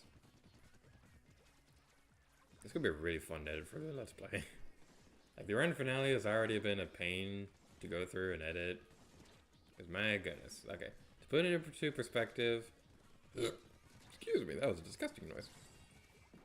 To put it into perspective, there's like 13 hours worth of footage for the first segment. Then there's this point, which is going to be another segment in the game. And I think that's like... Okay, I have to reward myself. The 13 hours is like raw footage, that's not edited together.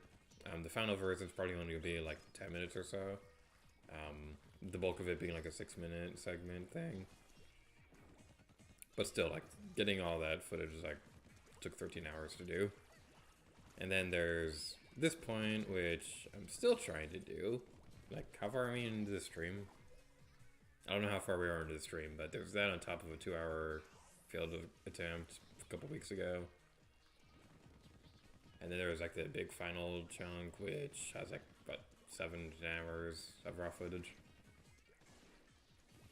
So yeah, it's been a journey getting... I can't even get to the first frickin' phase. But yeah, there's a reason why the grand finale is taking this long to edit. I'm really hoping this doesn't happen again for Splatoon 3. I don't want to confirm or anything like that or Let's Play with Splatoon 3 will happen or anything. But I will say, I'm hoping like the final episode for that one doesn't go as big as this one. I remember when the first one happened, like for the first Splatoon game. I remember that one was interesting to edit because like how I did that was that I was starting to record Splatfest footage around the time for Bob and Patrick. That was like the 4th to last Splatfest. So there were 2 Splatfest episodes. The first one focused on the next to last 3. And then the last one for Callie versus Marie, that was like its own dedicated episode.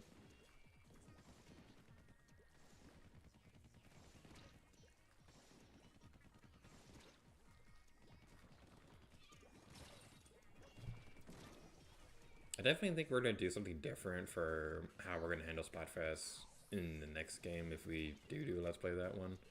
Because if there's one thing that I could definitely say probably could have been done a bit better, it's that I don't think the Splatfest episode should have been post-commentated. Because, like, my mindset at the time was that they were going to... that word's difficult. Mindset was that the Splatfest were going to be given their own dedicated episodes and things like that, which it eventually did happen. But towards the end of it, we were kind of running low on stuff to talk about, which is kind of a big reason why I introduced the segment where we talk about like fan art and cosplays who gave us permission to feature them in the videos. I would still like to do that for other projects in the future, But hey, James, we're playing Splatoon 3. But yeah, like there's definitely a few ideas that I have for what we could do next time that we could do a little bit better. The big thing that's kind of like a big question mark about that though is we don't know how long Splatfests are going to go for Splatoon 3. Because we knew from the beginning with Splatoon 2 they were going to go for 2 years. So we had like a rough idea for when less of that was going to go up and things like that. But we don't know what that's going to look like for the next game. We do know that there is going to be some kind of paid content for Splatoon 3. They already announced the catalogs are coming like 3 or 4 times a year or something like that have like updates and things like that, which I'm really happy they confirmed. I'm really happy that they outright confirmed that was going to be a thing, because Nintendo has a really bad track record this generation for their updated games, because either the game is bare bones at launch and does get updates down the road, but by the time those updates are over, the game kind of has a reputation for not having that much content. It's either that, or the game was great at the beginning, but it could use this a little bit more, and they announce free content is coming down the road, but it takes forever for anything meaningful to happen. And by the time that it does happen, they say it's the last one. Like Mario Maker 2 and Animal Crossing are like the biggest examples of that, because the Mario Maker 2, there was like a lot of stuff that people were wanting and things like that, and by the time they had like a big grind update and things like that, they were like, hi, we have a big update, it's awesome, you can make worlds and things like that, also this is the last one, sorry. And then with Animal Crossing, they were like, hi, we know you want a lot of content, sorry we weren't able to update it as much as we could, but here we go, we have some new updates, we got Cap'n, we got Blathers, we got Beyond Paradise, also this is the last one, sorry. So yeah, that's my big worry is Splatoon 3, that the updates weren't going to be very frequent, but it looks like they are going to be, so I'm really happy about that. I did kind of wish we had a good timeline, though, for how long Splatfests are going to go on for. That's like the big thing that I would have liked to have known, but like, hopefully it'll be decent.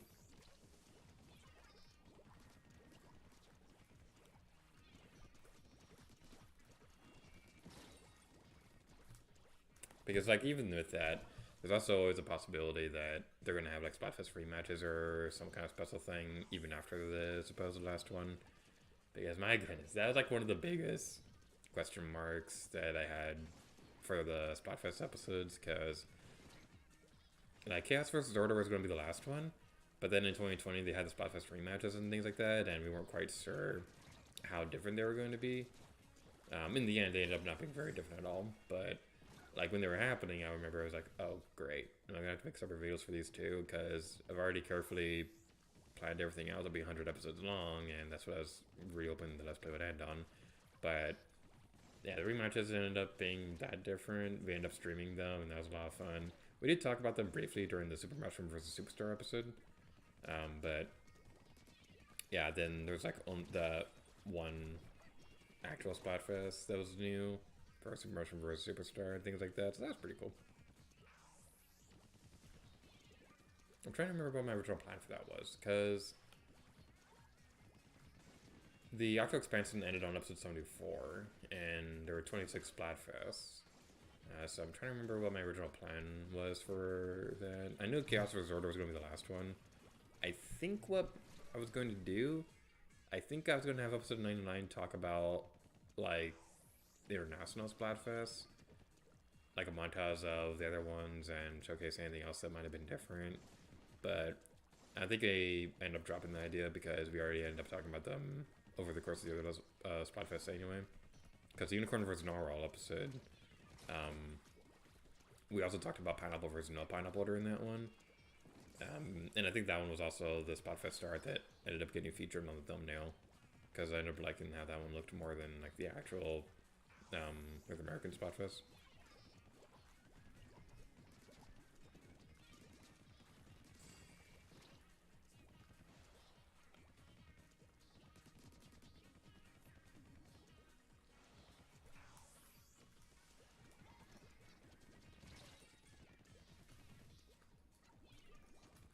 Okay, I really don't know what we're supposed to do during that. Because, like, no matter what I'm trying with the Autobomb part, like, no matter what I'm doing, something gets me super quickly during that phase.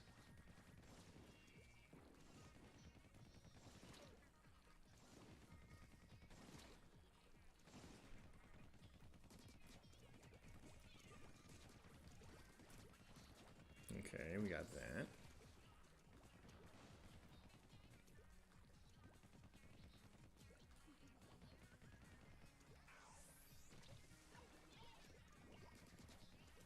Super concentration powers activate. Okay. Whew. Okay. Focusing. We got this. Watch out for the auto bombs. Okay. Okay, we got you now. Whew. Okay. Just breathe. Concentrate. We got this. The tender missile phase is here now. Hopefully things will go smoothly. There's a auto bomb right there. That is not going to make things go smoothly. Okay, that bounced off the wall. That didn't exactly go as I was hoping.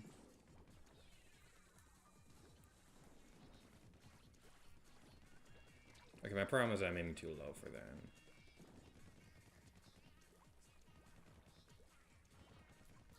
I mean, I didn't have enough ink for that. I really wish we could get on those walls up there. That's the really annoying thing, is that we can't get up there, so it's making it way more difficult than it needs to be able to actually aim the stupid spy bomb. Okay. Okay, the first one didn't go off anyway, so that didn't really matter that much. How are you able to throw the auto bombs and the thing at the same time? Okay, back up, back up, back up, back up. Go this way. Go this way. Play on the defensive. Go on the defense.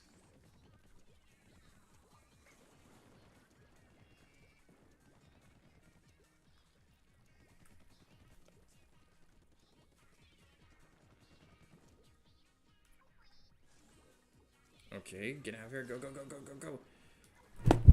No! Oh my god, we were going so smoothly that time. We were going so smoothly that time. What even happened there?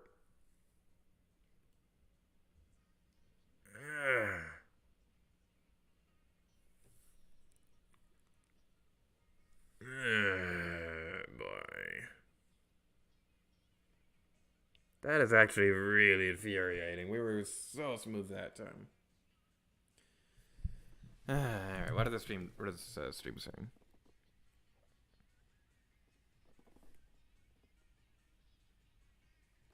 The Rexon says, went to Lion King was actually pretty good. For what it was, not great, but not terrible. Little Mermaid, Snow White, Peter Pan remakes. Those are next. It's probably won't be out for another few years. The Rexon says the rage. Zephyr says, anybody have a Splat private lobby? I know that. That's it now. I guess it. But anybody have one? I don't have a private lobby open right now. Sorry about that. We're trying to do the Iron Agent 3 fight, but it's not going well at all. We're almost at 2 hours for the stupid thing. We're almost at 2 hours. My god. This thing is actually really infuriating. But someday we'll be able to finish this. Okay, it's not quite 2 hours, it's an hour and a half. But, alright. Let's go.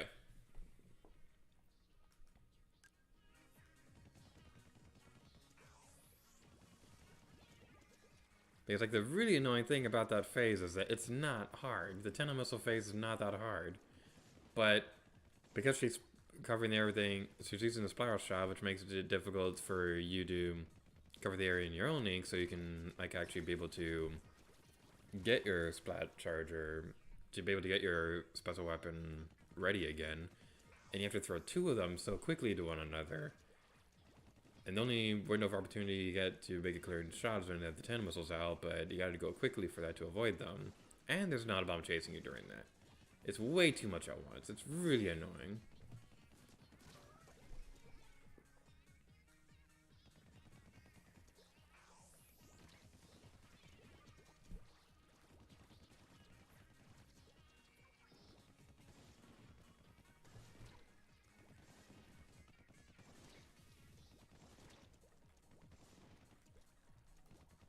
My god, I can't get to the first phase now. First phase is not that hard. Why am I struggling with that one now?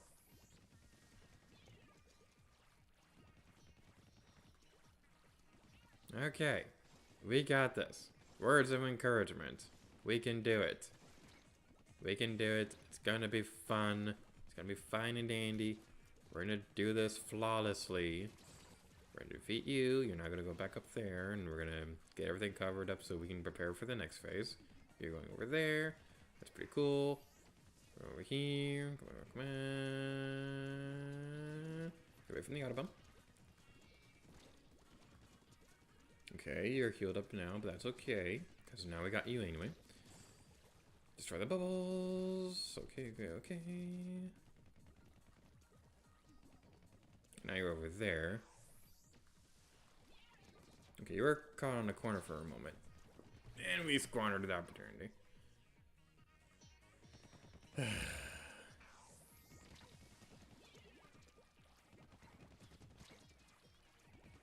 You get like no invincibility frames at all during this. That's the really annoying thing.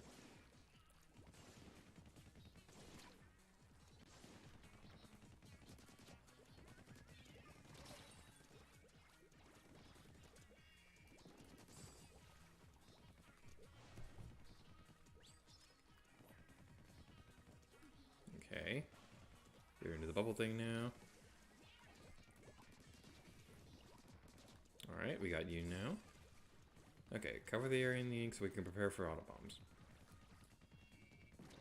And now you're going over here. I thought you were going the other way.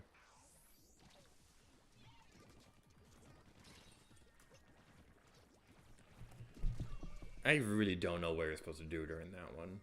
Like, I'm trying everything with that. Because, like, if we're too close to it, then the splatter shot is going to take us out super quickly. But if we're too far away from it, the auto bombs are going to get us. There's like really nothing we can do there.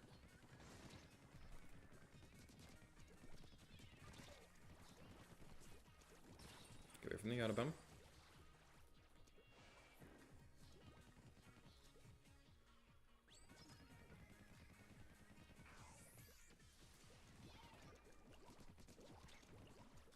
That's the worst feeling right there when you lose sight of her and then next thing they gets up on you, but we were able to make it through, okay? Whew, okay. Watch out for the bubbles because they're going to go off.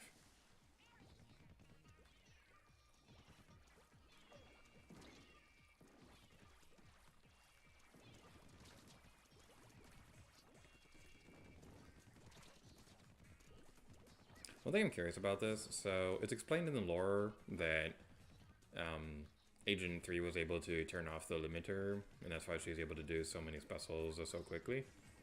So, if she was able to do that, why wasn't she also able to like equip like stealth swim or something like that that would hide her ink trails when she's swimming?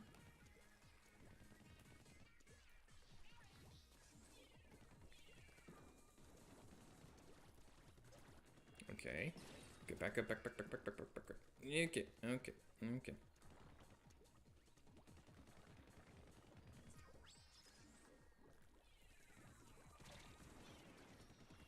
Okay. Whew. Okay. This is the final part. So many splashdowns in a row. We got this.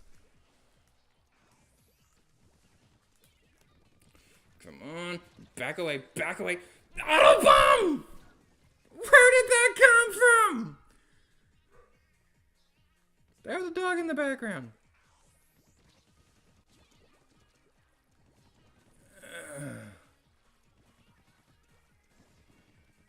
That legit hurts. That was legit heartbreaking right there. We were doing so well during that. We were doing so well during that. We dodged all the splashdowns really well. We had everything covered in our ink. We should have made that. I didn't see that Autobomb coming though. I was trying to back away because like maiming wasn't correct for trying to like sneak up on her and things like that for the spiral shot, and then that didn't work, so I was trying to retreat so we can recover ink in an okay manner, but then it didn't work either because the stupid Autobomb appeared out of nowhere. But now we know we can get there. Now we know we can get there. There's a light at the end of the tunnel. There's a light at the end of this stupid tunnel.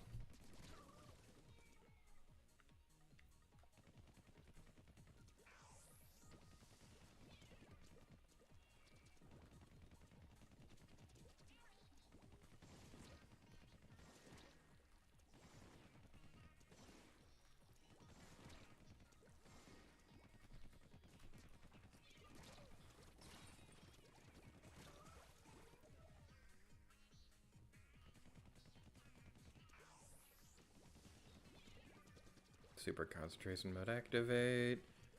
Cover the outer edges of the area with your ink. While the inkjet's going off. Over here. That's you're gonna go to the right now. Now we got you. Cover the rest of the area with the ink. Watch out for the autobomb. You're going down there. Aiming was off for that, but it's okay. We can still get behind you. We're gonna get Splatoon parts bad. There was nowhere I could go. The area was covered in their ink and I couldn't swim that far and our armor was already broken. And there's an autobomb right there. But it's okay, we can continue. Cover the outer edges with your ink again. Then wait for the inkjet to go off. Come on, come on, come on.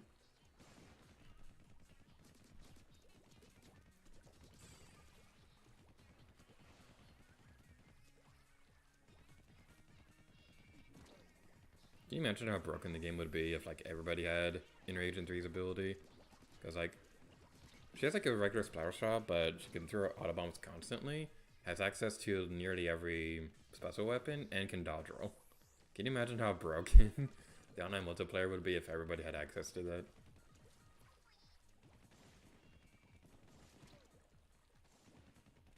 It reminds me of like the thing where people were trying to say that the first Splatoon game was now completely broken because people are like hacking the game all the time now.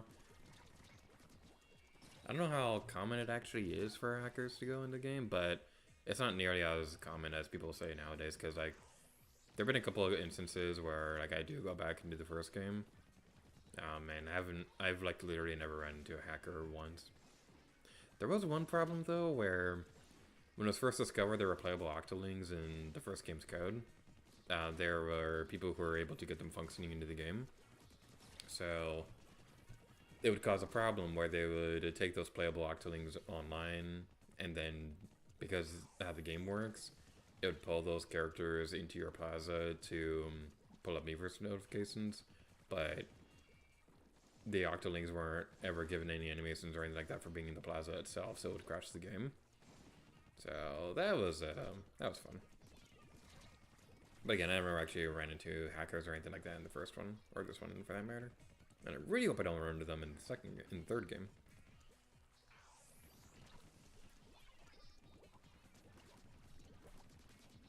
Alright. And there's one bomb.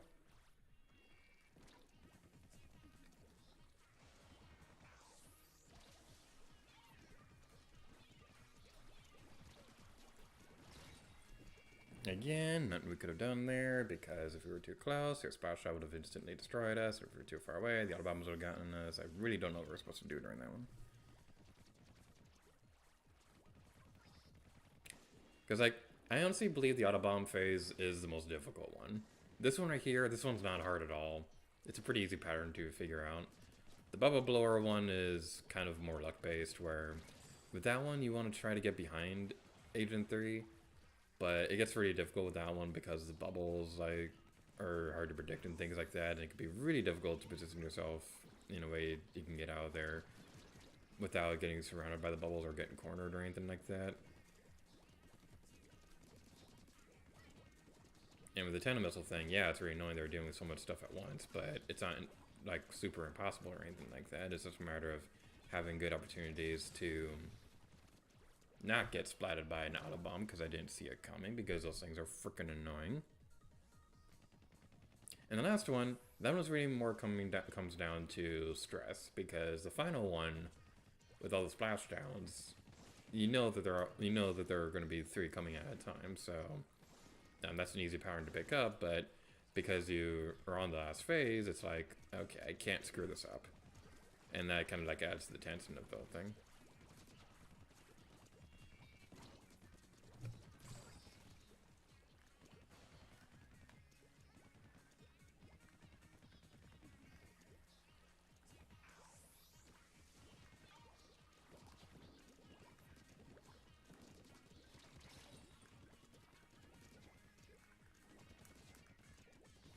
Okay, I was trying to go off to the side, but that didn't work.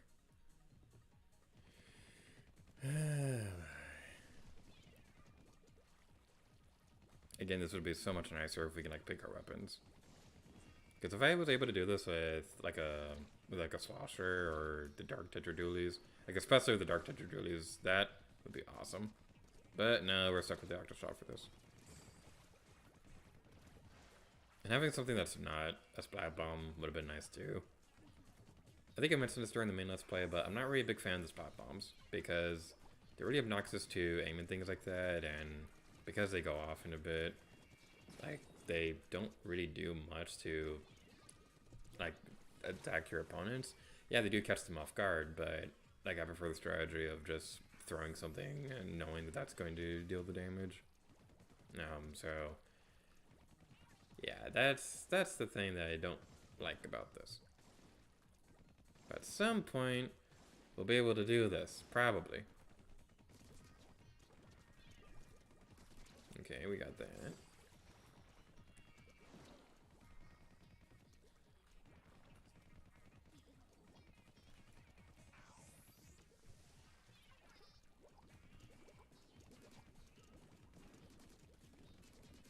Okay, we need to back up.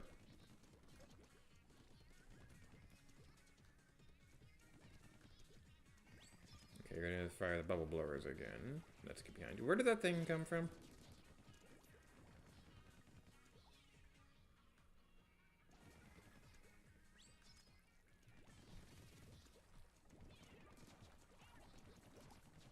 Okay, we got you.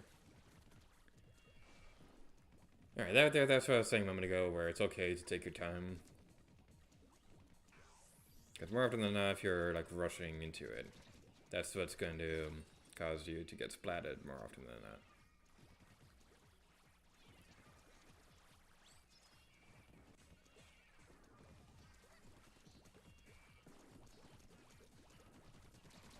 Okay, back up. Get away from me, get away from me.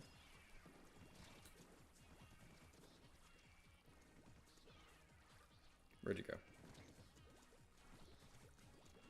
Every single time, my goodness! Every single time. Like, literally, we were running around in circles for so long trying to get into a good position right there, but every single time, the stupid splash shot broke our armor immediately, and we couldn't do anything about it, so we had to run away again, and we got back over there, and then the stupid thing happened again. It was really, really annoying. That was horrible luck for that.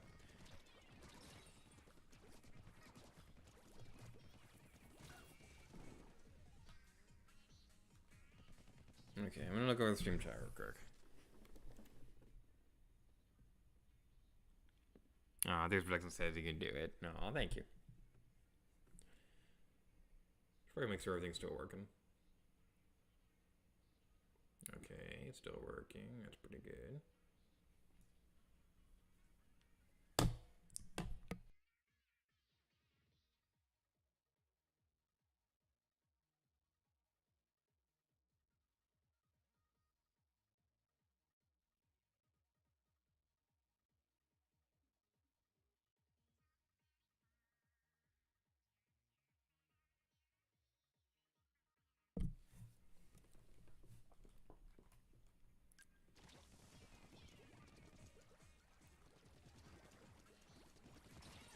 Yeah, we're just blood.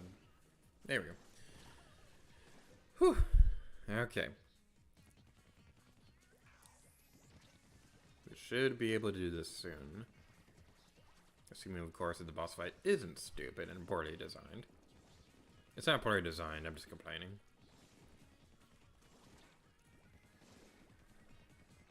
There are some aspects of it that are kind of questionable game design choices, because like the really annoying part of the tentacle missile phase, for example, is the fact that there's just so much going on, because the splash shot covers the area in a way that it makes it really difficult for you to refill your tank quickly, so they can get back up there. And I've already said this before, but it's not exactly the bad game design, it's just really, really frustrating game design. That is kind of the whole point of this, though, that this is Super Boss, so that's to be expected, but at the same time, it gets to a point where it's not really fun. Like, I'm gonna come out and say that I don't think this is a good boss fight.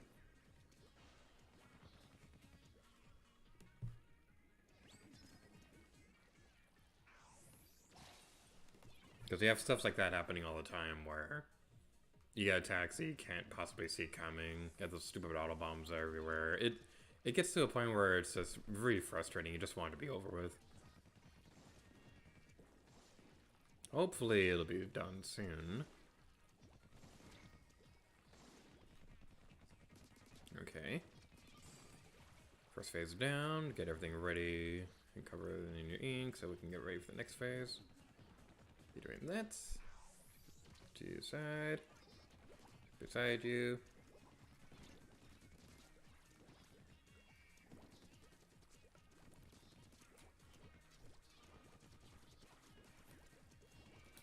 Okay, you're gonna act with the bubbles again. The really annoying thing during that part is that the animation for Agent 3 taking damage is similar to the animation for the bubbles taking damage as well, so there'd be times where you're hitting something and you think you're like attacking Agent 3, but it's really the bubbles that are taking damage, so it doesn't really work that well.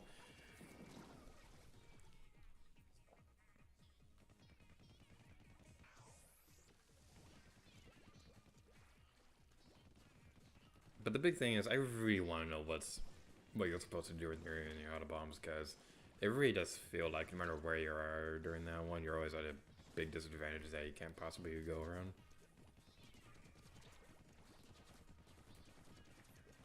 Alright, we got you. That took a little bit longer than expected, but it should be okay.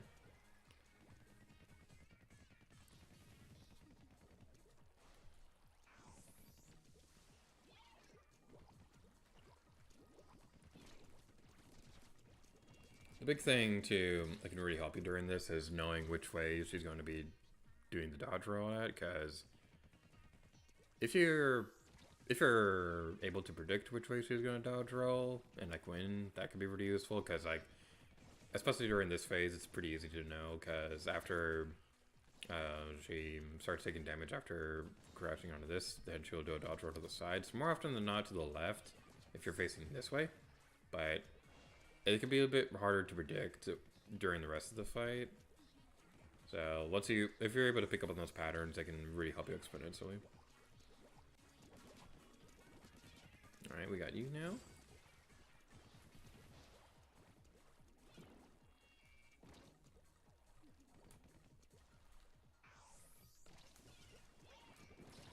Okay. God, that's so annoying.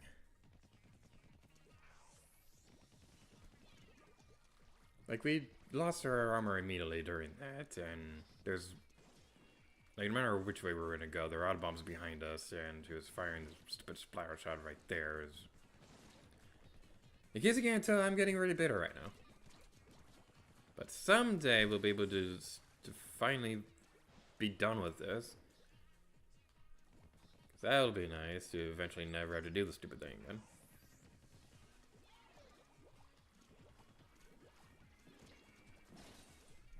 Okay, that was my fault. I was trying to go through there too quickly and should have backtracked during that. I will say, I do wish there was an option for you to... wait. Never mind. Is there a way you can do that? Oh, you can. I was just thinking that there should be a way you can like quickly turn around and reset the camera. I know there is during story mode things. I don't think there's a way to do that during like actual matches.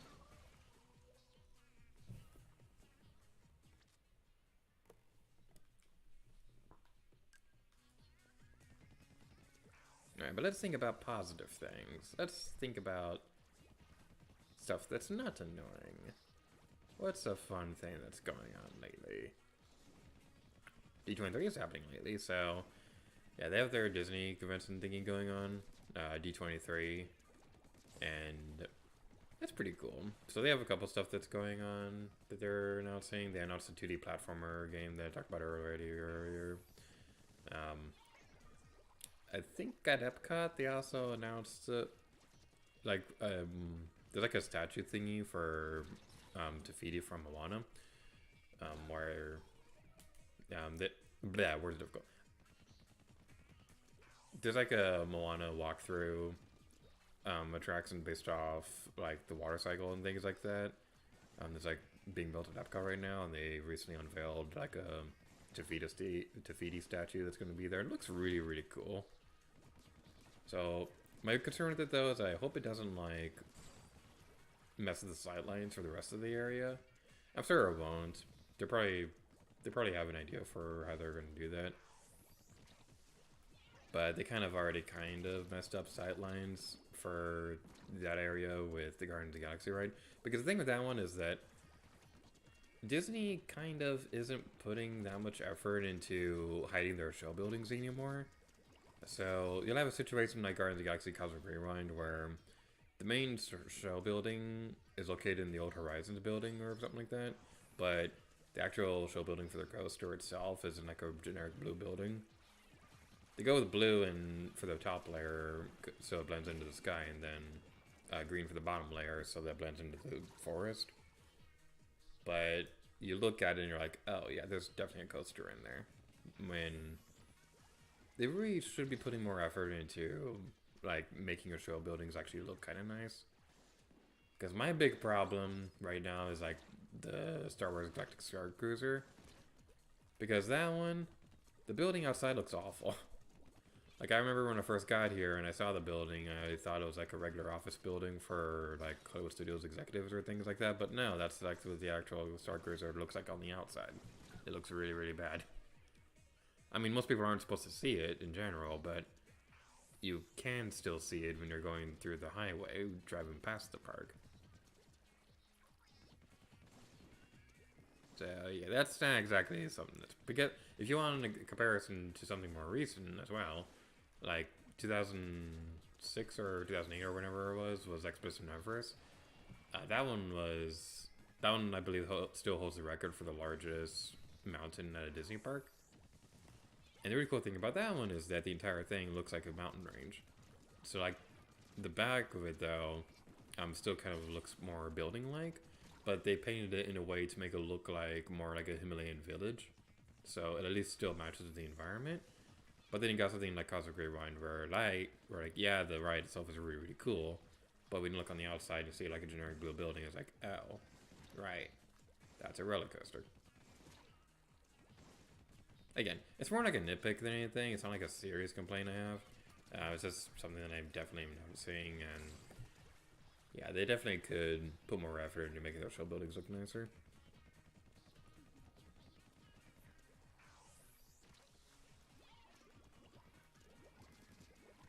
Okay, back away from that, and we got the Autobomb.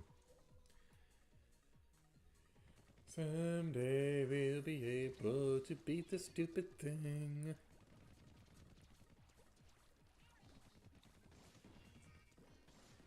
Someday we will do this and we will triumph, emerge. Emerge triumphantly is what I was trying to say.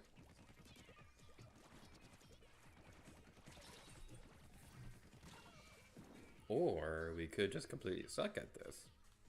That's an option too. But seriously, how did people do this in like 20 minutes?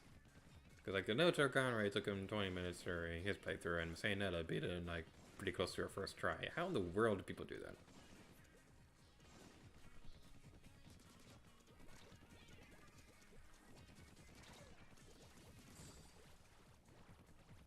that? Okay. Second phase now. Clear the area for the bubbles. Clear for bubbles. Okay, hide behind the thing. We're not in a good position. Hide behind the thing. We still got hit anyway. Okay. That was a good defensive run.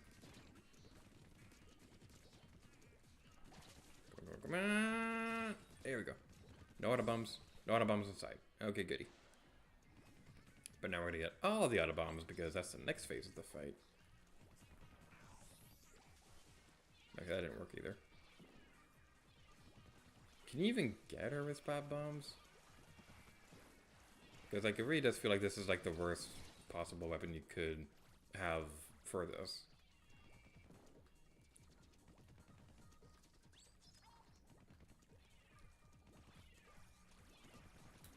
Okay, there's nothing we can do. We're gonna get splatted.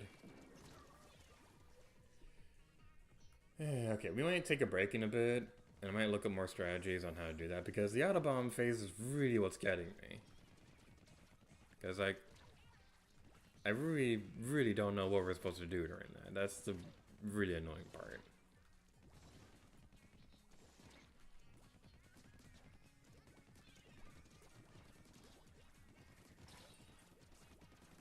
Yeah, we're taking a break. Okay. Alright, we're gonna take a break for like 5 minutes or so. So I'm gonna put on some music real quick, and we'll be back momentarily.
I looked up a video real quick and it pointed out a couple interesting things, so we're gonna try a couple new things now.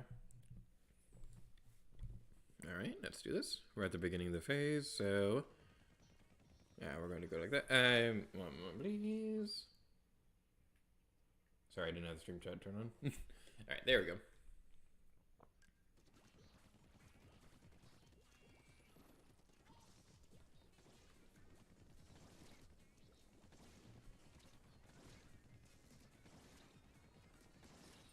Okay, that didn't work. The person in the video was able to Splatoon in 3 during when they were flying in the inkjet. I'm gonna stick with my own strategy for that though, because I think that's been working a little bit more smoother for us. But they also pointed out some stuff that we haven't done for the other ones yet. So we're gonna try a couple new things. So what I was trying to do before with Agent 3 during the bubble blowing phase, I was trying to swim through the bubbles. So if you can like work past your way this way instead, that it can like weaken them. And like that should be able to help you with that. I did it wrong right there because I wasn't aiming properly, but hopefully we'll be able to do it. So like you attack the bubbles for a little bit and then you're able to swim through it and then just push your way to try to get as close as you can. So that's what we're going to be trying when we get back over there.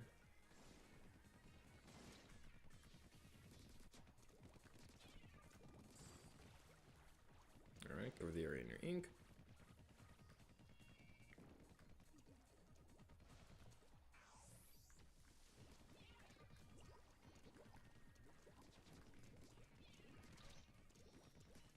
That works too. Hey, no, that hurt my feelings.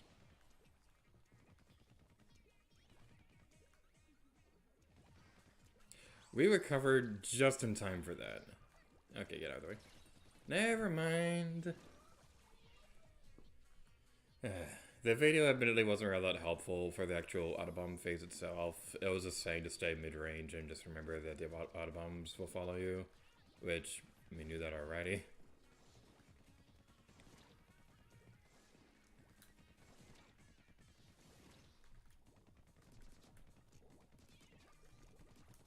But we're going to keep trying that. I think the bubble phase, I think that strategy would probably help us just a little bit better than like trying to swim around and things like that.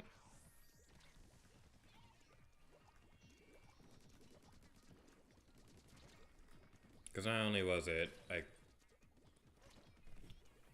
what could we have done right there? Literally, what could we have done? Okay, the thing with that is that like, splatting the bubbles and then trying to swim under them, that's like the big strategy with that. I think that would probably work better because not only does it weaken the bubbles in the first place, but it also helps clear a path easier than trying to swim around and things like that. Okay, that worked. Alright.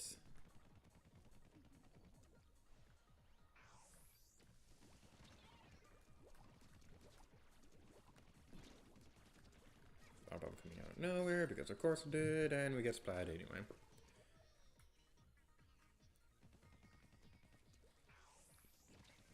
It's really annoying because it doesn't seem like that should be that hard of a phase. It really is not that hard, but like again, it just really does seem like it comes down to luck whether or not you're going to get through the bubbles.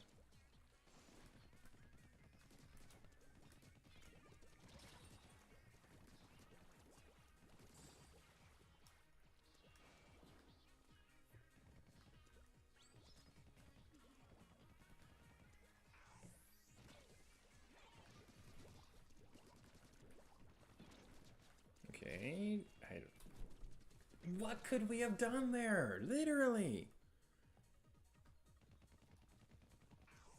what could we have possibly done there?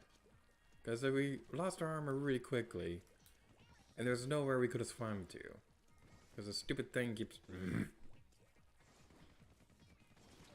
Okay, we can do it. We can do it. I believe in us. Come on! Alright, there we go. No Autobomb this time, thank goodness. Okay. Alright, we can do it.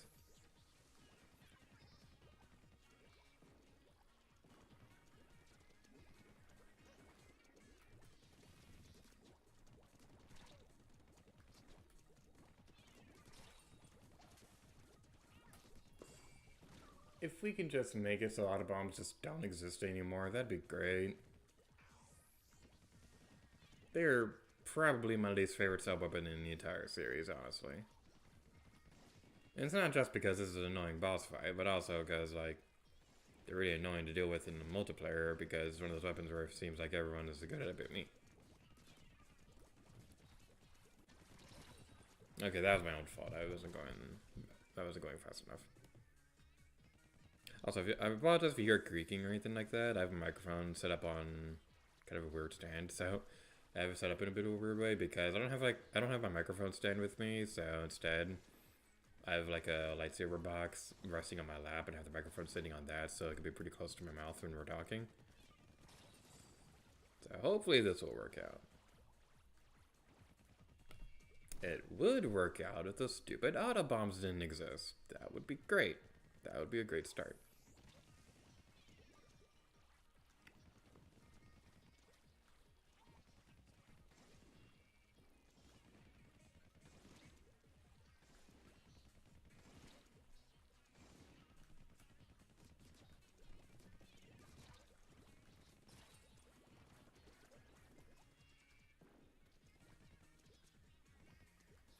Man, hitting another cycle in the inkjet phase. This is atrocious.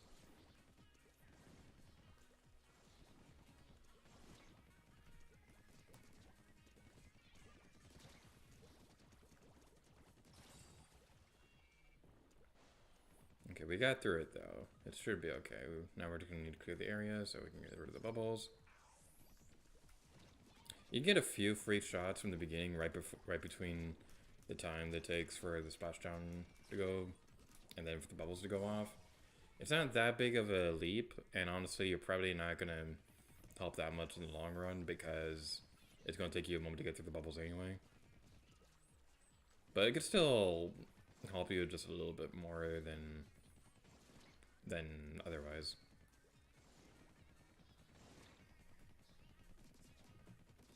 Okay, that was pretty smooth.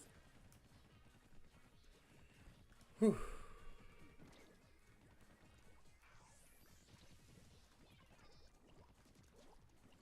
I think there is like a cooldown period between like all of those.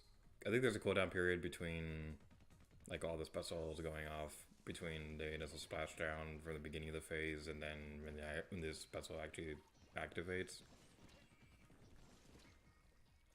Maybe not for the 10 missile phase though, because I think she stays up on that platform.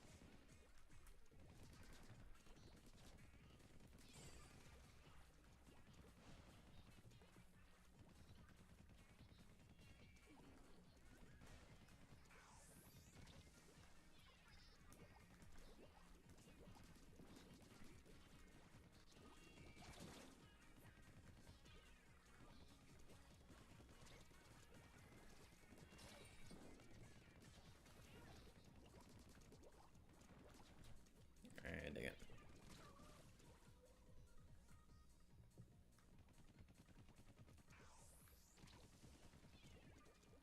Yeah, you can tell I'm in super concentration mode when the commentary kind of stops, but hopefully we'll be able to do this. Worst case scenario, we'll call it quits and like I'll finish this off stream. But we'll still have a lot of funny material for like actually doing this.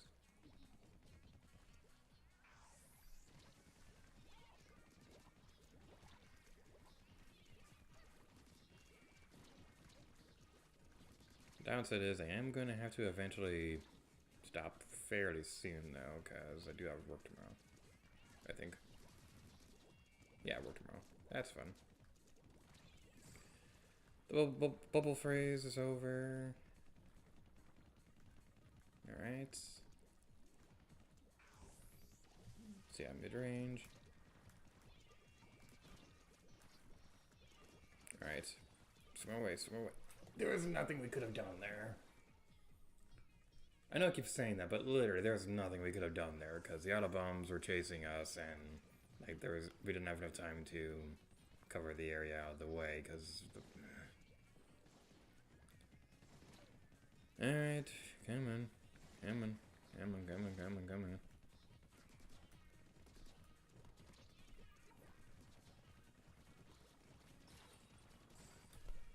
We're dying in the first phase. This is pathetic.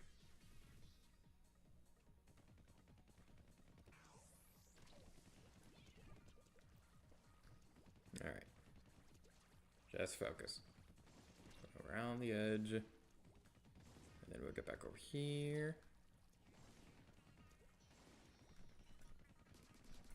Alright. That was pretty quick. That might have been one of the fastest we've done the first phase. That's pretty good.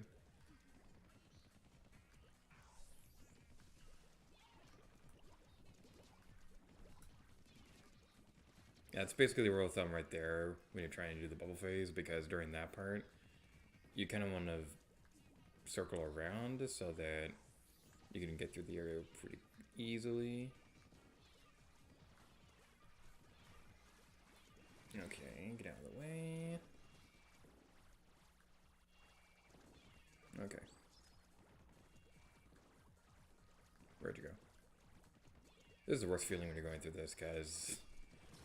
That's the worst feeling when you're going through this, because when you lose track of Agent 3 and you don't know where she is, that is the worst part.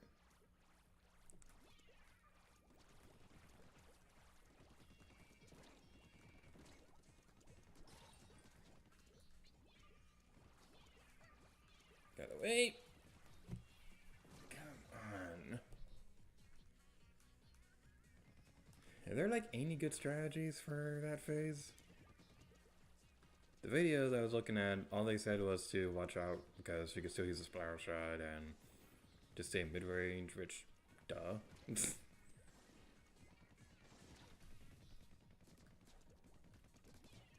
But yeah, that is definitely, I think I'd rank it so far. Like, I'm not going to say with the last one how I'd rank that one because we haven't finished that one yet. But so far, from easy to hardest, I'd say the easiest one would definitely be for the first phase with the inkjet, and then it would be the Deno missile, then the bubble thing. Because the difficult thing about the bubble thing is that it's just that it's luck based, like trying to get around the bubbles and things like that, and it gets really annoying. The Autobomb one is like the only one that I legit would say is actually like really irritating, because that one, if you're too far away, the Autobombs are like gonna chase you and things like that, and it's gonna make it really difficult to catch up to Agent 3. And then towards the end of it, if you're too close and things like that, then it just makes it really difficult. There's like no good sweet spot for getting through that. If you take too long during that, then there are too many Autobombs in the area and everything's covered in her ink, so it gets impossible to dodge and things like that.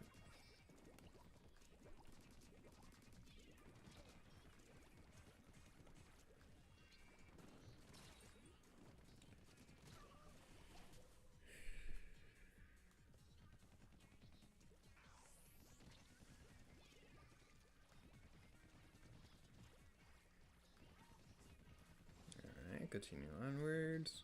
Loop this area again.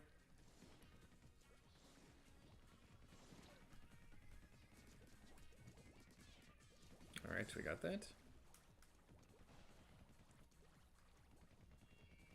Cover the area in ink. Okay, we got a good area to loop around now.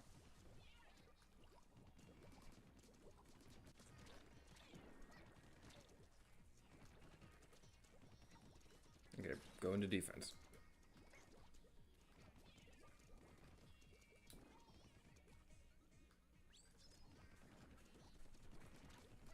Okay.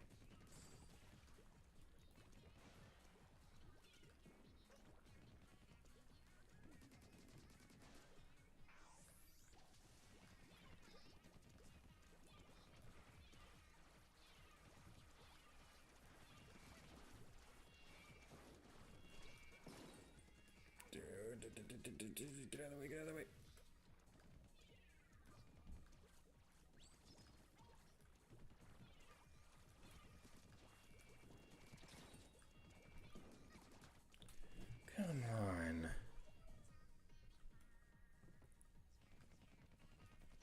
That's what I was saying a moment ago, how the really annoying thing about that phase is that it kind of forces you to do it as quickly as you can, because if you don't, the auto bombs are going to be everywhere, and they're going to, like, covered in Agent 3 zinc, which is going to make it impossible for you to run away if you need to, which, yeah, auto bombs chasing you all the time, so you're going to be running away.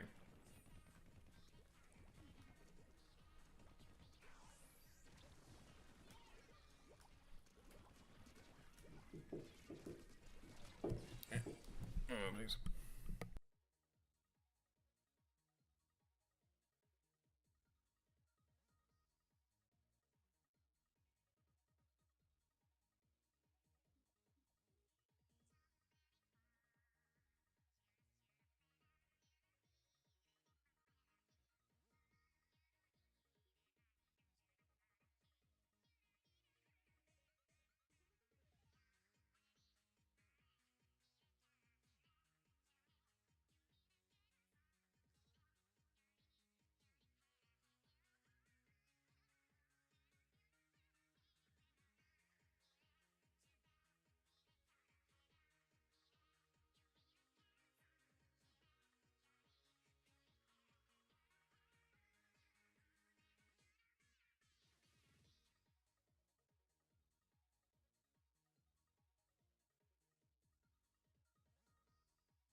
Hey, Leo. Sorry, I'm back.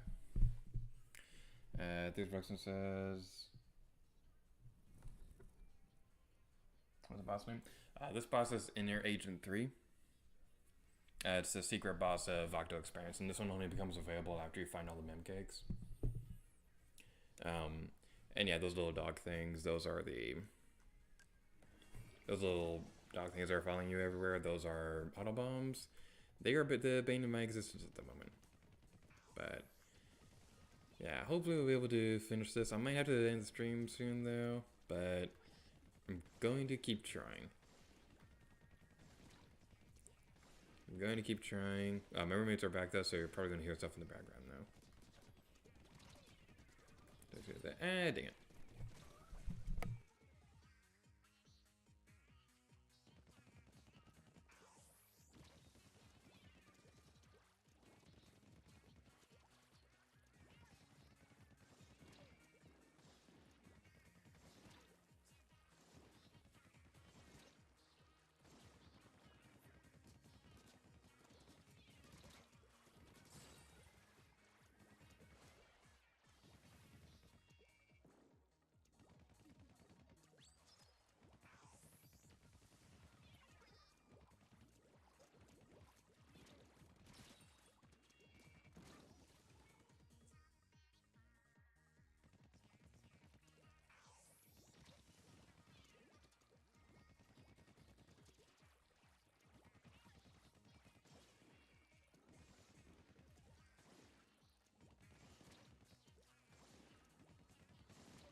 Someday we'll be able to do this. I was quite there for a moment to try and concentrate, but yeah, even with all the concentration in the world, it doesn't help when the boss fight is dumb. Alright, we'll keep going. We'll keep going. Hopefully it'll be okay. Okay, but the first phase is down now. Cover the area in ink.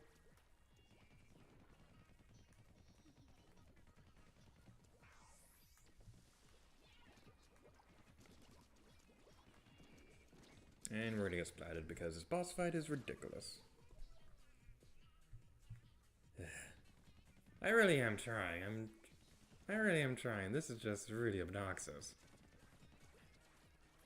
It's like, yeah, I get it. It's a super boss. It's supposed to be the most difficult thing in the world. But it gets to a point where it's not fun anymore. Alright, come on.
That was the fourth time in a row that we got splatted during the first phase. We were getting progressively worse at this, and I think we're gonna have to call it quits for the night because my God, this is actually starting to make me upset.